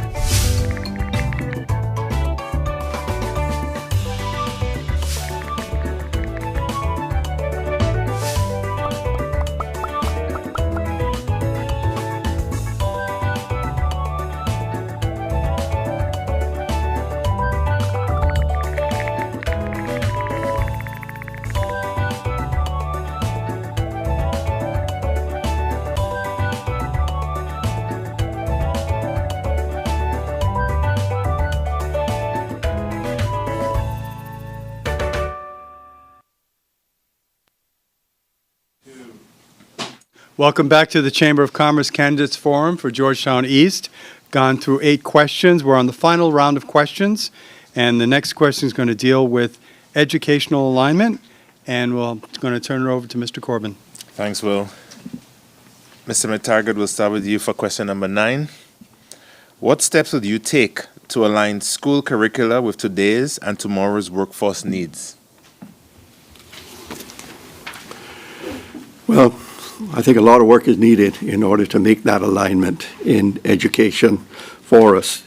We live in a world that is truly changing very quickly, and the curriculums that exist today and existed before are, in my mind, are insufficient to deal with the realities of life as it is unfolding for us. Of particular importance is artificial intelligence, which is going to shape the whole face of education, I believe, and the workplace in the not too distant future. And I'm talking about all levels of it. We need and must embrace AI. Otherwise, we're going to be left behind as a country, and our people will not have the skills they need in order to be successful in the world that is coming. So we need to begin that process. I think what is important for us is that we need to make sure that our children in school and education have more opportunities for internships that would allow them to learn and to gain experience. Apprenticeships are truly important and a very big part of the experience that they will gain that would equip them to enter into the workforce. And so I think those are my thoughts with regard to aligning the curricula with today's and tomorrow's workforce needs. Thank you, Mr. McTaggart. Mr. Johnson, Jr. Thank you, sir. The education system badly needs reviewing. As I said earlier, it does not deliver a quality education, and at the present time, it is not equipping our students to fill the roles in the economy. One of the largest needs in the future will be AI. And in our curricular revamp, we will be introducing AI at appropriate levels to prepare all of our students and give them an opportunity. We would be looking at the TVET, replacing the Level 1 diploma with TVET certification, and tying work, education, and immigration together to ensure that the jobs that are being planned, we will have our school curricula geared towards it. And in so doing, it is also part of our target to manage the rate of growth of population by filling some of those jobs with our students coming out of school. Thank you. Thank you, Mr. Johnson, Jr. Mr. Borden. Thank you for the question, Mr. Corbin. Our education system certainly needs revamping. Some years back, we went from GCE to GCXE, CXE, and from then we have been on a steady decline in our education, which is not equipping our kids with the correct tools. We understand that not everybody is going to be academically inclined. We understand that not everybody is going to be a lawyer, a doctor, an accountant. We also have to face reality that we're going to have people that are skilled in electrical, plumbing, carpenters, and the likes and so forth. What I would also like to see implement in maybe schools, maybe a beautician as well. So as you know, our beauty salons are loaded with people from overseas. I can't remember the last time I took my granddaughter to a beauty salon and I saw a Caymanian doing her nails or her hair. So I don't think that has happened. But also touching base with AI, Goldman Sachs released a report recently that, it would be over 300 million jobs will be lost to AI. A fear was that 30% of Americans, and I'm sure Cayman would not be immune to it as well, would be lost to AI by the end of 2025. 14% of jobs has already been lost to AI. So if we're not equipping our kids with the technology, with the need to use AI, they will be one of the ones that will also suffer. AI is becoming almost a way of life. Every time you pick up your phone, you use Siri, you use Alexa, Google. That is AI. So just, simple little things like that, as simple as it sounds, it is AI. Thank you. Thank you, Mr. Borden. Mr. Koo? Thank you, Omari. Ladies and gentlemen, you will probably recall that in 2021, the central pillar of my platform was education reform. It was an issue then, and it has now become a full-on crisis that our students are not graduating with the relevant skills to enter the workforce in the short term and long term. Several steps need to be taken to modernize our curriculum. We have to take into account that, yes, the jobs of the future will involve AI, but we can't equip our students with just the skills that they need to be insulated from what will happen to Cayman as a result of the introduction and the uptick in the use of AI. AI is extremely damaging for the environment, which is leading me to my next point, which is that we really need to equip our students with the skills to handle what is to come as a result of the climate crisis, living on a flat coastal island nation. There are a lot of issues with our education curriculum that need serious reform very urgently. That being said, there are also many solutions, and many solution finders are on standby to help TCCP from May 1st make education reform a priority, as this issue is not one that you can throw millions of dollars of concrete at. It is one that will require proactive understanding of the dynamic landscapes that Cayman needs to grow into in the short term and in the long term. Thank you. Thank you, Mr. Koo. Thank you. These last three questions are regarding the Chamber pillar of sustaining economic success. This next question is specifically about beach erosion, and I will start with Mr. Johnson, Jr. What immediate and long-term actions would you take to address erosion on 7 Mile Beach, and how would you fund them?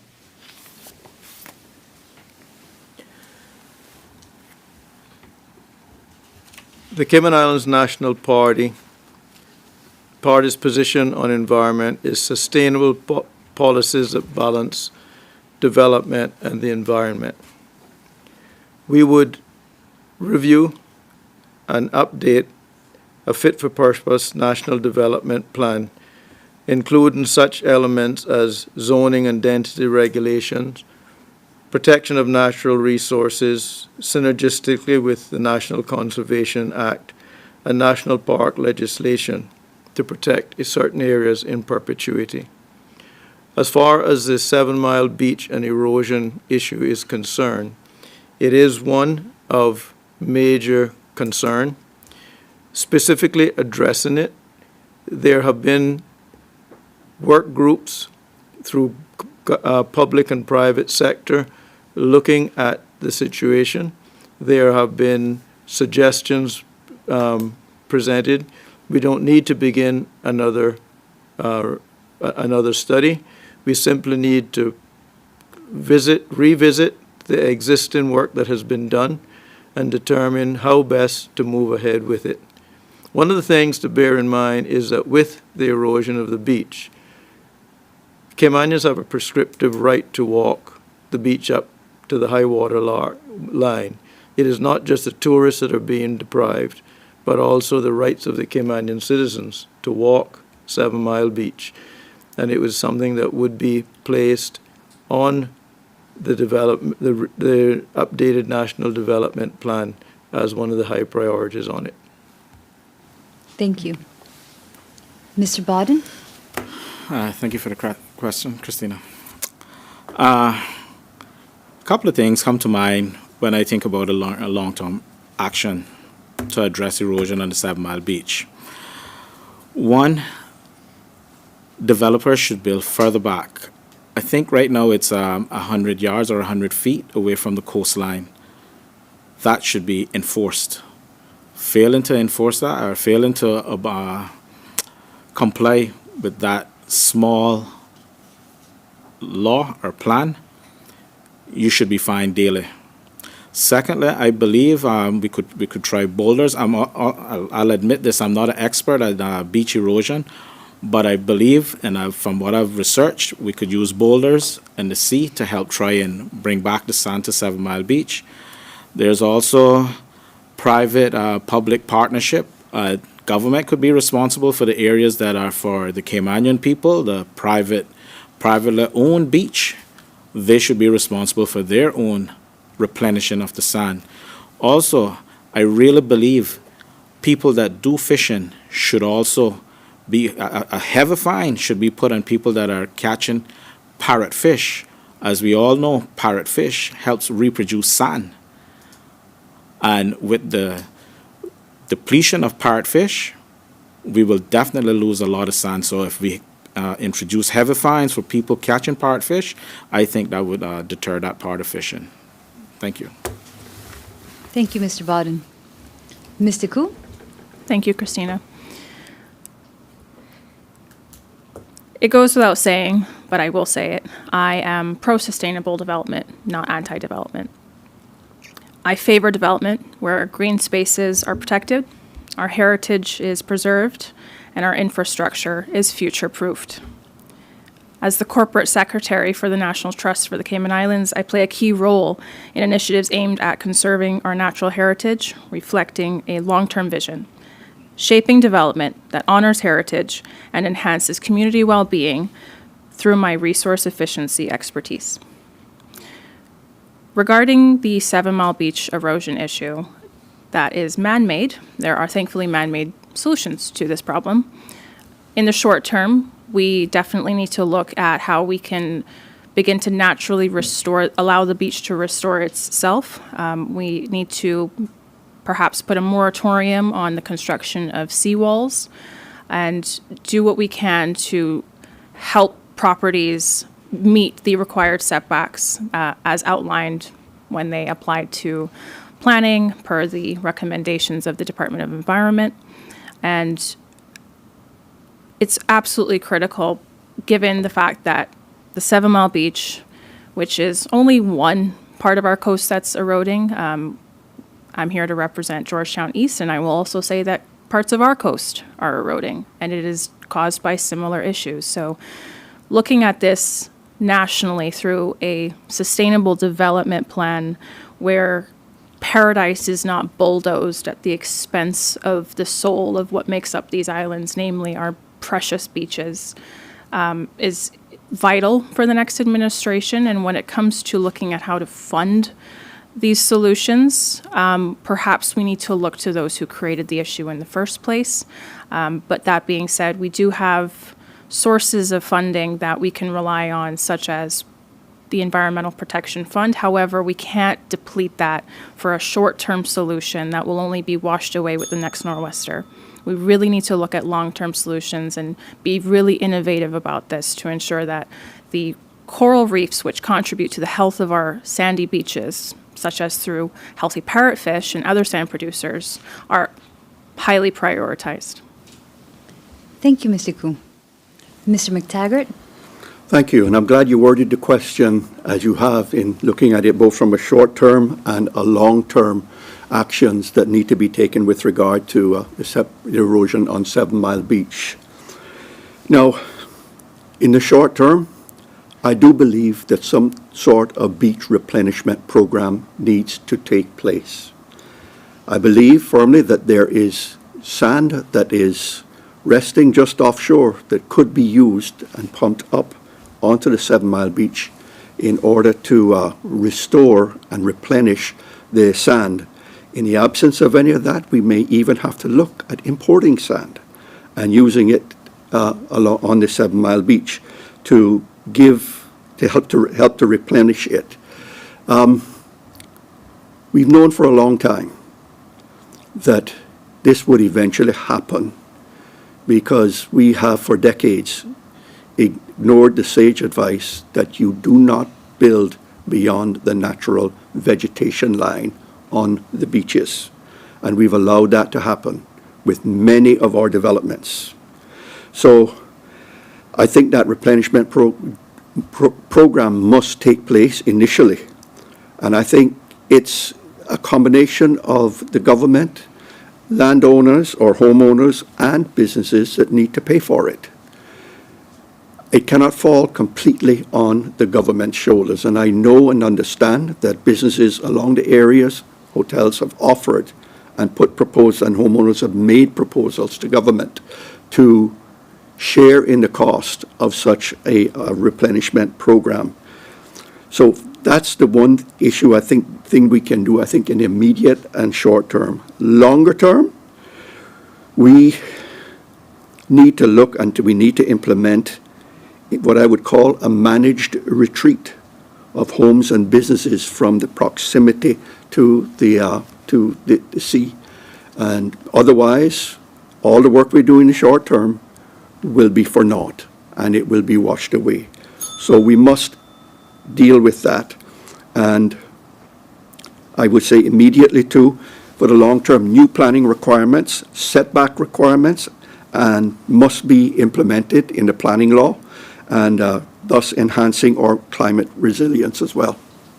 Thank you, Mr. McTaggart. This will be the last question from me for tonight and also for the forums. And Mr. Borden, will start with you for question number 11, which is on financial services. The financial services sector generates over 50% of the Cayman Islands GDP. How will you support the long-term growth of this essential industry sector? Thank you for that question, Mr. Corbin. The long-term growth for the financial sector, well, we need to look at ways where we can have our Caymanian people working to try and keep the financial sector alive and afloat. Not import every single person that, come in here to work. We stamp them with a work permit and off they go. We have kids that are coming back from college and they're not finding work inside the private sector. What we really need to do now is sit with work. We'll probably have to set up a committee, sit with work. They would monitor the kids that are coming back. When the kids are coming back, then they would shake hand in hand where it could transition, where we replace expatriate worker with that Caymanian worker coming in. As we know that 50% GDP is, a significant amount. And I think what we need to do now is try to advertise our financial sector, whether it's worldwide. We need to have more proactive ways to get our financial message out. We could also look at a captive insurance to see how we can grow that sector as well. There's a myriad of things that we could look at to help grow and diversify our financial sector. Thank you. Thank you, Mr. Borden. Mr. Koo? Thank you, Omari. As a resource efficiency advisor with a background in financial services, I have a unique expertise in ensuring our economy, society, and environment grow in balanced ways. I have developed innovative and tailored solutions to empower Caymanians and organizations, and I know that an effective and sustainable economic growth plan will need to be diverse and holistic by design, whereby tech, creatives, green and blue industries, and Caymanian entrepreneurship are at the center. Regarding the financial services industry, this is part of a broader issue in that we need to diversify our economy and protect the industry that contributes the most significantly to our GDP, namely financial services. As a voter, I would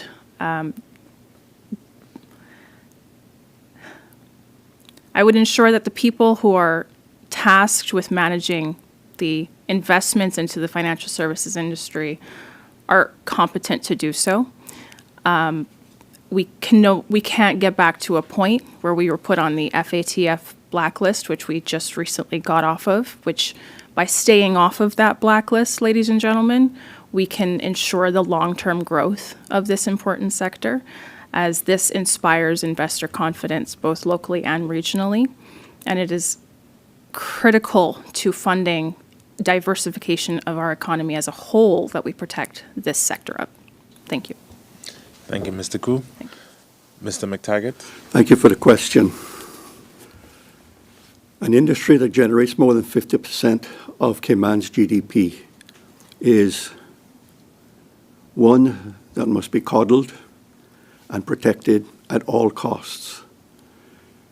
Any significant change or downward trend in what it contributes to the overall Cayman economy can have a devastating effect on the country and on government's finances. We and the industry has been under threat for pretty near now a quarter of a century, from the early 2000s when this first started. And I believe firmly that it is the intention, or was the intention, to harm Cayman's industry and try to divert it away from us and from us being able to grow it and be as successful as we have been. We have managed to navigate the rough waters of the OECD, FATF, all of these things, and we've done it by engaging. And I believe that what we have done has been the right thing.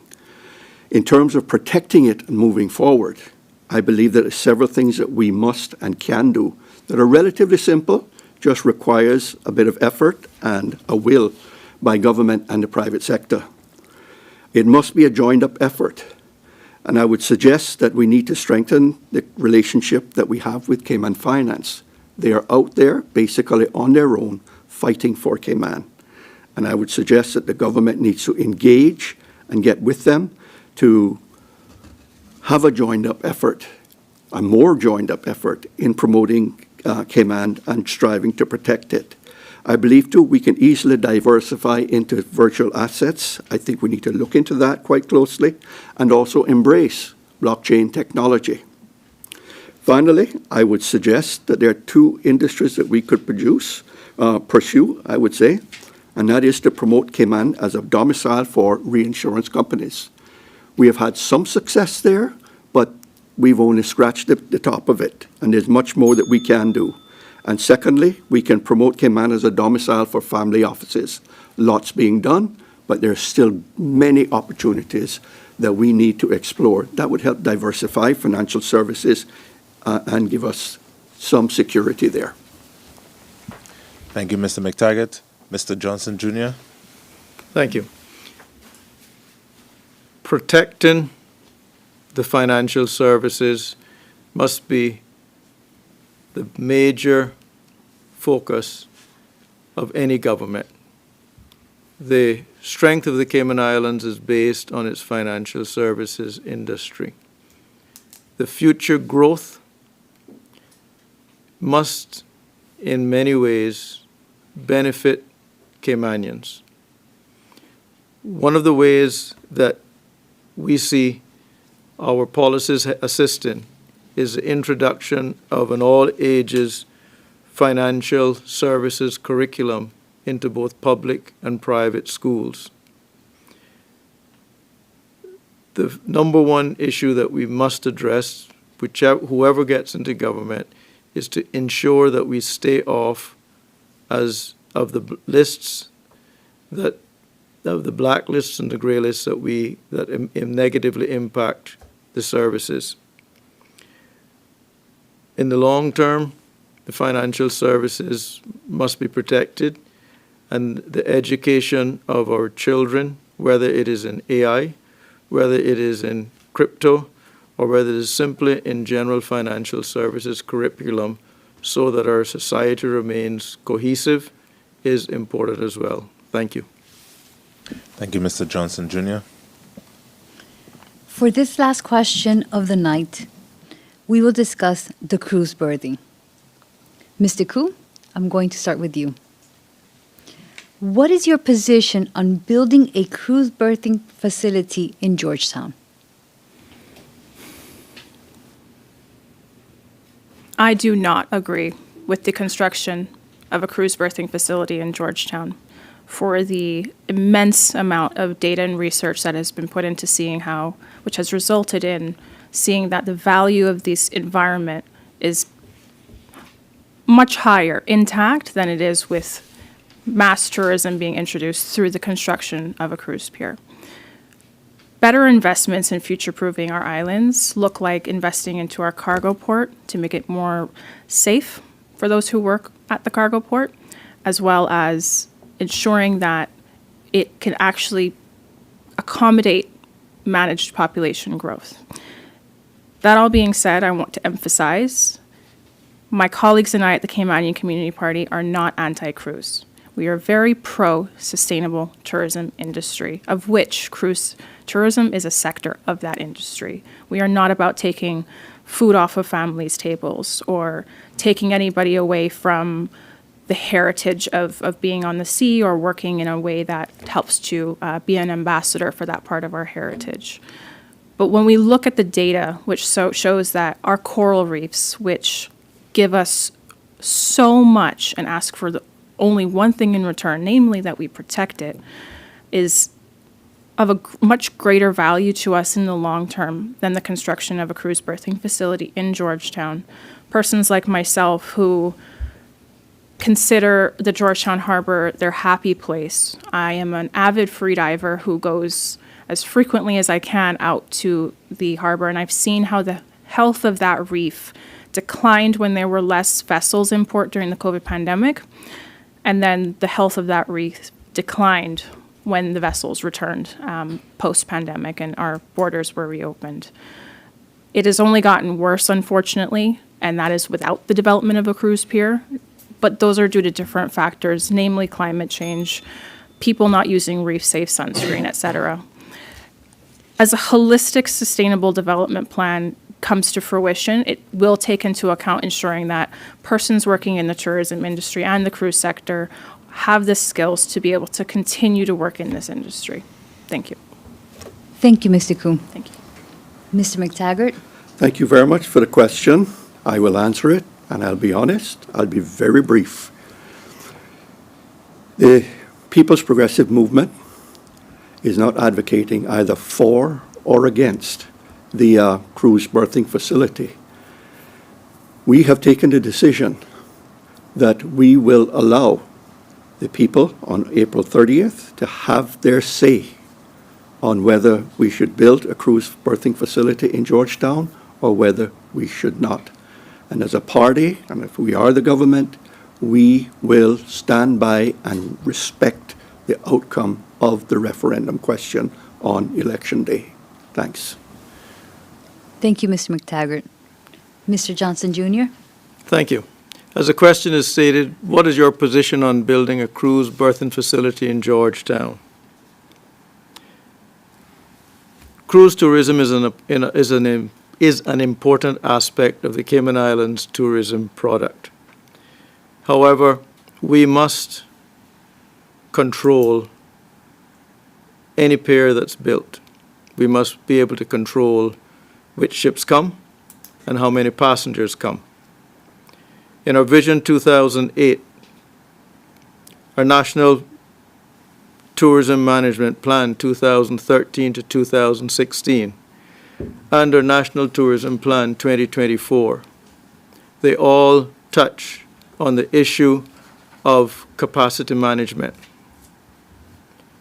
St. Martin has 6 cruise ship piers. And after the fact, they have in January commissioned a study to determine what their national carrying capacity is.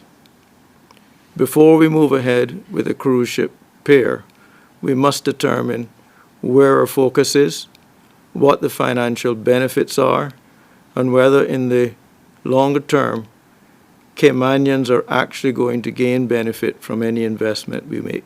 Thank you. Thank you, Mr. Johnson Jr. Mr. Bodden? Thank you for the question. Well, we certainly need a berthing facility, whether it's in Georgetown, West Bay, spots in the North Sound, but we do need something. Now, I've looked at the reports and I've seen where cruise tourism has steadily declined from 1.8 million down to just, I think it's just over 1 million now, so that's a big dip. And having said that, there are some places that have started to experiment with floating cruise berthing facilities. St. Martin is one of them. We also, well, I've recently found out too that Jamaica has a floating cruise berthing facility, which after doing some research on that, going in and checking, looking at the videos, looking at the company that produced the bridge or made the bridge or the berthing facility, it could easily be relocated within 30 minutes, detached from the main shore and relocated within 30 minutes to a safe part of the island in case of bad weather coming.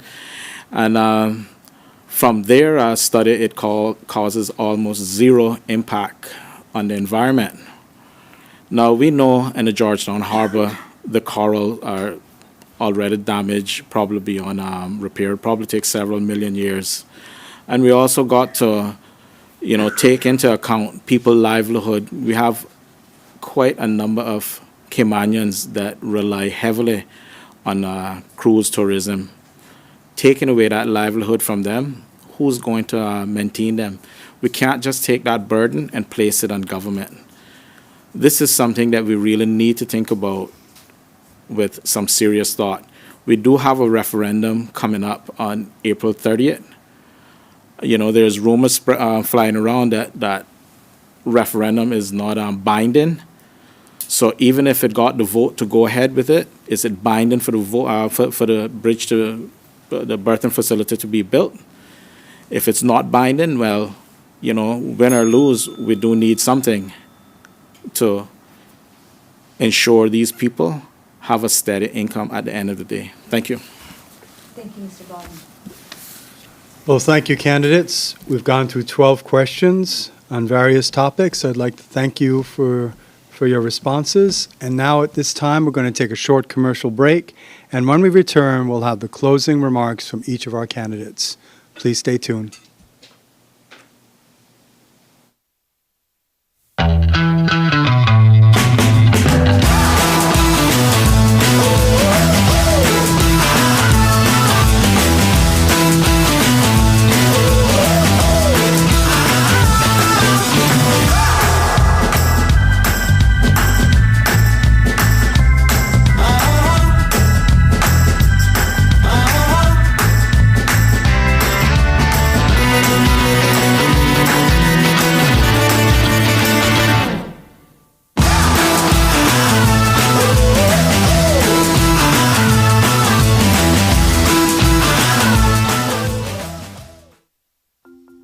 At CUC, we care about helping our customers. Here are some quick energy saving tips from CUC so you can use less energy and save money. Set your AC Smart thermostat to maintain an indoor temperature of 87 degrees Fahrenheit or higher when you are away from home, and have the temperature cool to a comfortable 78 degrees Fahrenheit or higher when you arrive home. Adding insulation can cut your cooling costs by 15 to 45%, depending on your home's size and current insulation. Focus on insulating your attic, walls, and windows for the best results. For your laundry, avoid over-drying clothes. Not only does it waste energy, but it also harms fabrics. Dry towels and heavier cottons separately from lighter weight fabrics to save energy. Your TV and gaming setup can be big energy consumers. Save costs by reducing in-game settings and turning off your console when not in use. Remember, every small step counts. Use energy wisely and make a big difference in your energy bills and the environment.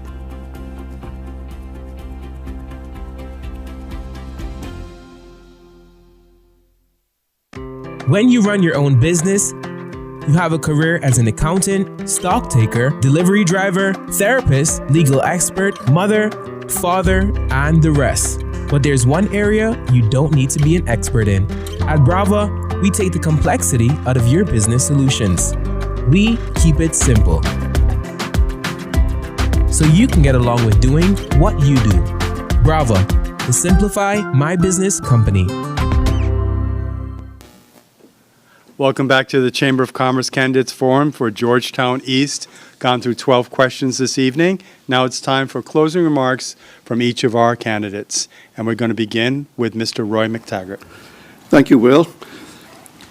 I take this opportunity to thank the Chamber for hosting these forums, giving the electorate the opportunity to learn more about each candidate's vision, experience, and character.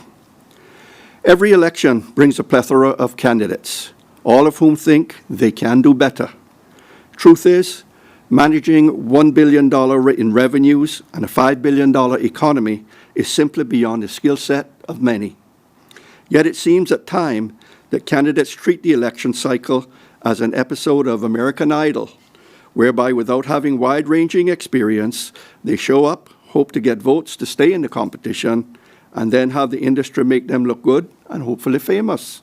I can assure you this evening, it's not like that, and that's not how it works.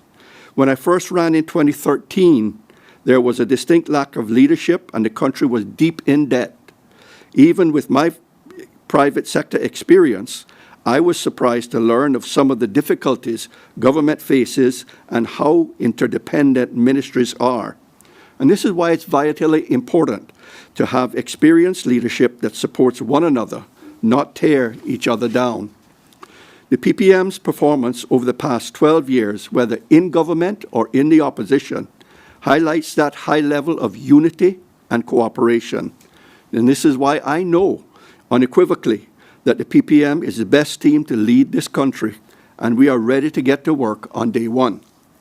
As a father and grandfather, I desperately want our children and grandchildren to have an equal or better standard of living than we did, and the country cannot achieve this without strong, cohesive leadership. The infighting and division we have had over the past 4 years has caused us to lose some serious time and put Caymanians at risk on many levels. This is no time for the inexperienced to learn as you go.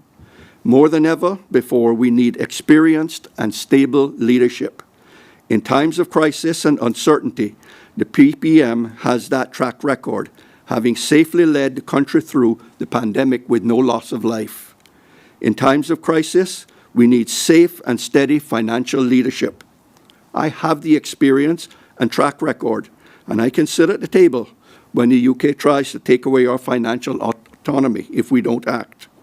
And so, on April 30th, I urge you, the good people of Georgetown East, to cast your vote for me, Roy McTaggart, number 4 on the ballot paper. Thank you, good night, and may God continue to bless these beautiful Cayman Islands.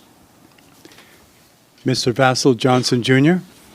Thank you. Again, thank the Chamber for the opportunity to present. And in closing, voters, I urge you, think carefully what decision you make when you go to the polls on April the 30th to vote. No, not the decisions on the referendum, because the cold hard truth is that they really don't count. The referendums are non-binding, and whichever government assumes power will be able to do whatever they wish, regardless of how you cast your vote. The vote that really counts is much more significant. Which group of people are you going to elect to represent you in government? I urge you to look very carefully at the track records of the so-called experienced politicians, particularly the PPM. Just a few months ago, the PPM leadership was publicly criticizing the UPM government for failures in a number of areas, including the increase in public debt, the decline of economy, the increase in unemployment, a lack of attention to cruise tourism, and the failed Regen project. Now this same PPM group has embraced those same UPM politicians and are asking you to vote for them. And worse, they're calling themselves stable, proven leadership.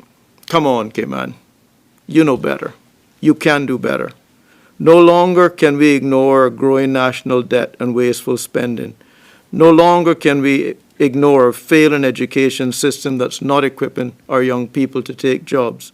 No longer can we ignore the growing number of people who cannot afford basic necessities.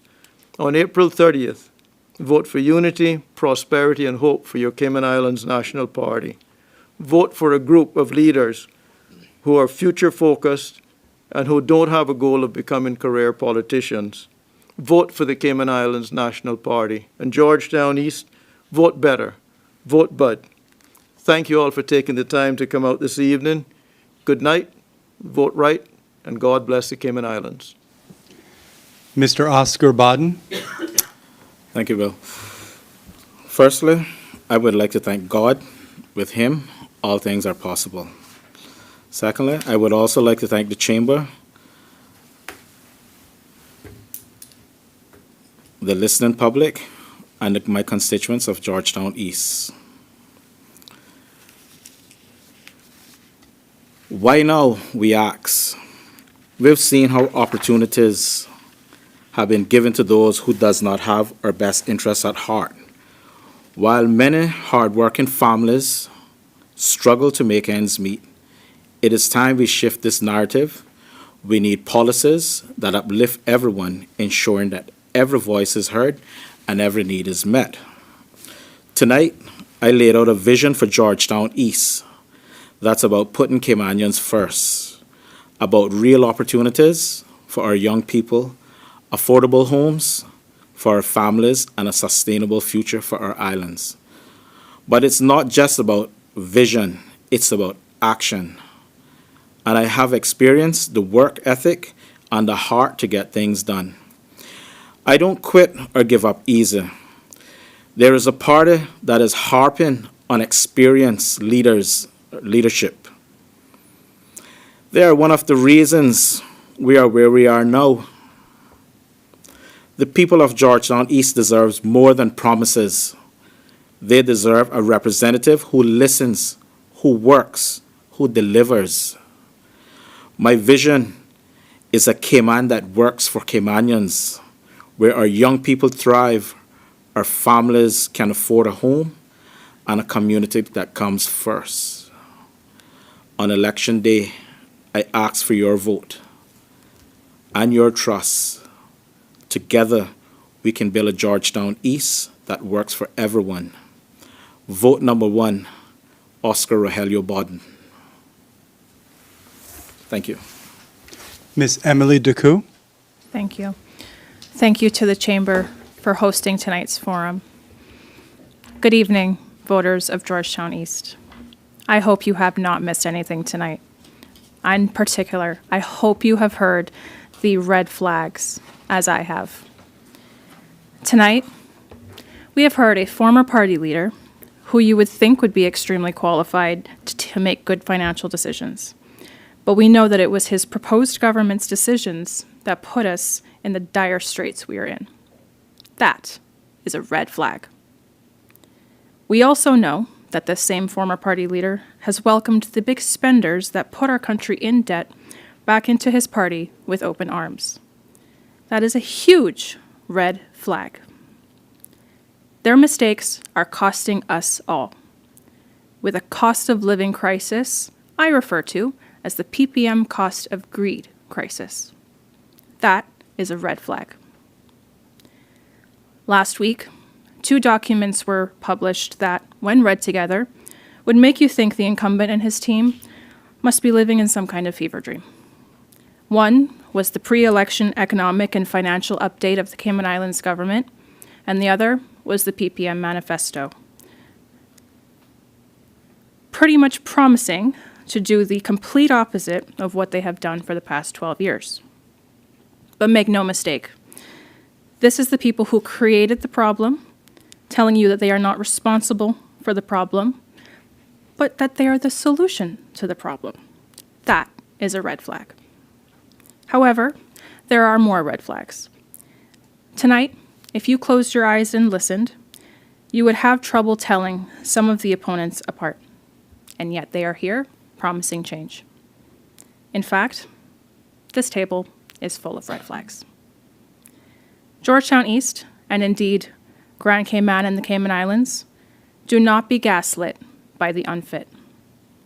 Choose real and competent change. Change that will not treat you and your future as their plan B or retirement game.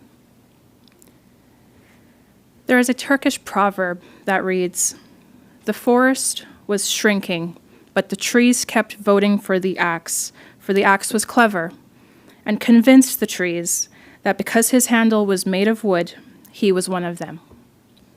Ladies and gentlemen, no more red flags. No more axes. On April 30th, Georgetown East, vote Emily Decoux of the Caymanian Community Party, and I will make the job of serving you my life's work, humbly and proudly. Thank you, and good night. Thank you, candidates. I'm now turning it over to Chamber President Omari Corbin for closing remarks. Thanks, Will.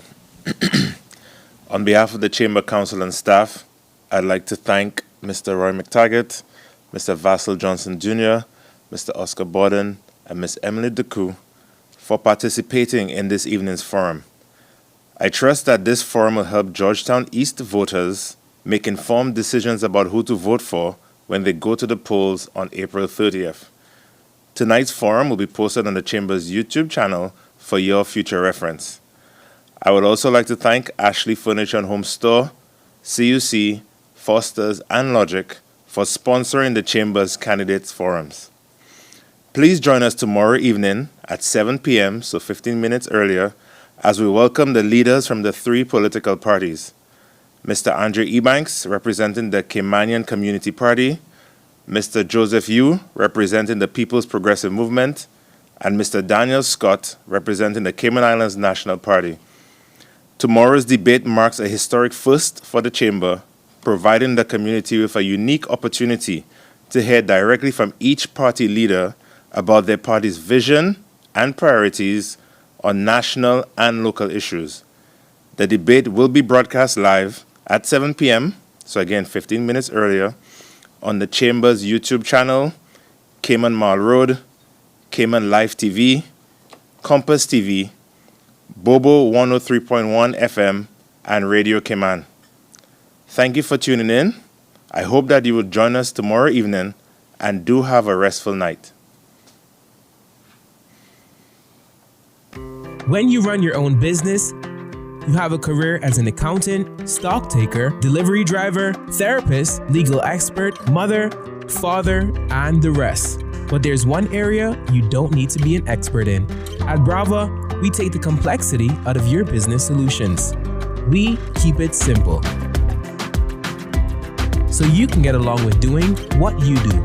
Brava, the Simplify My Business company.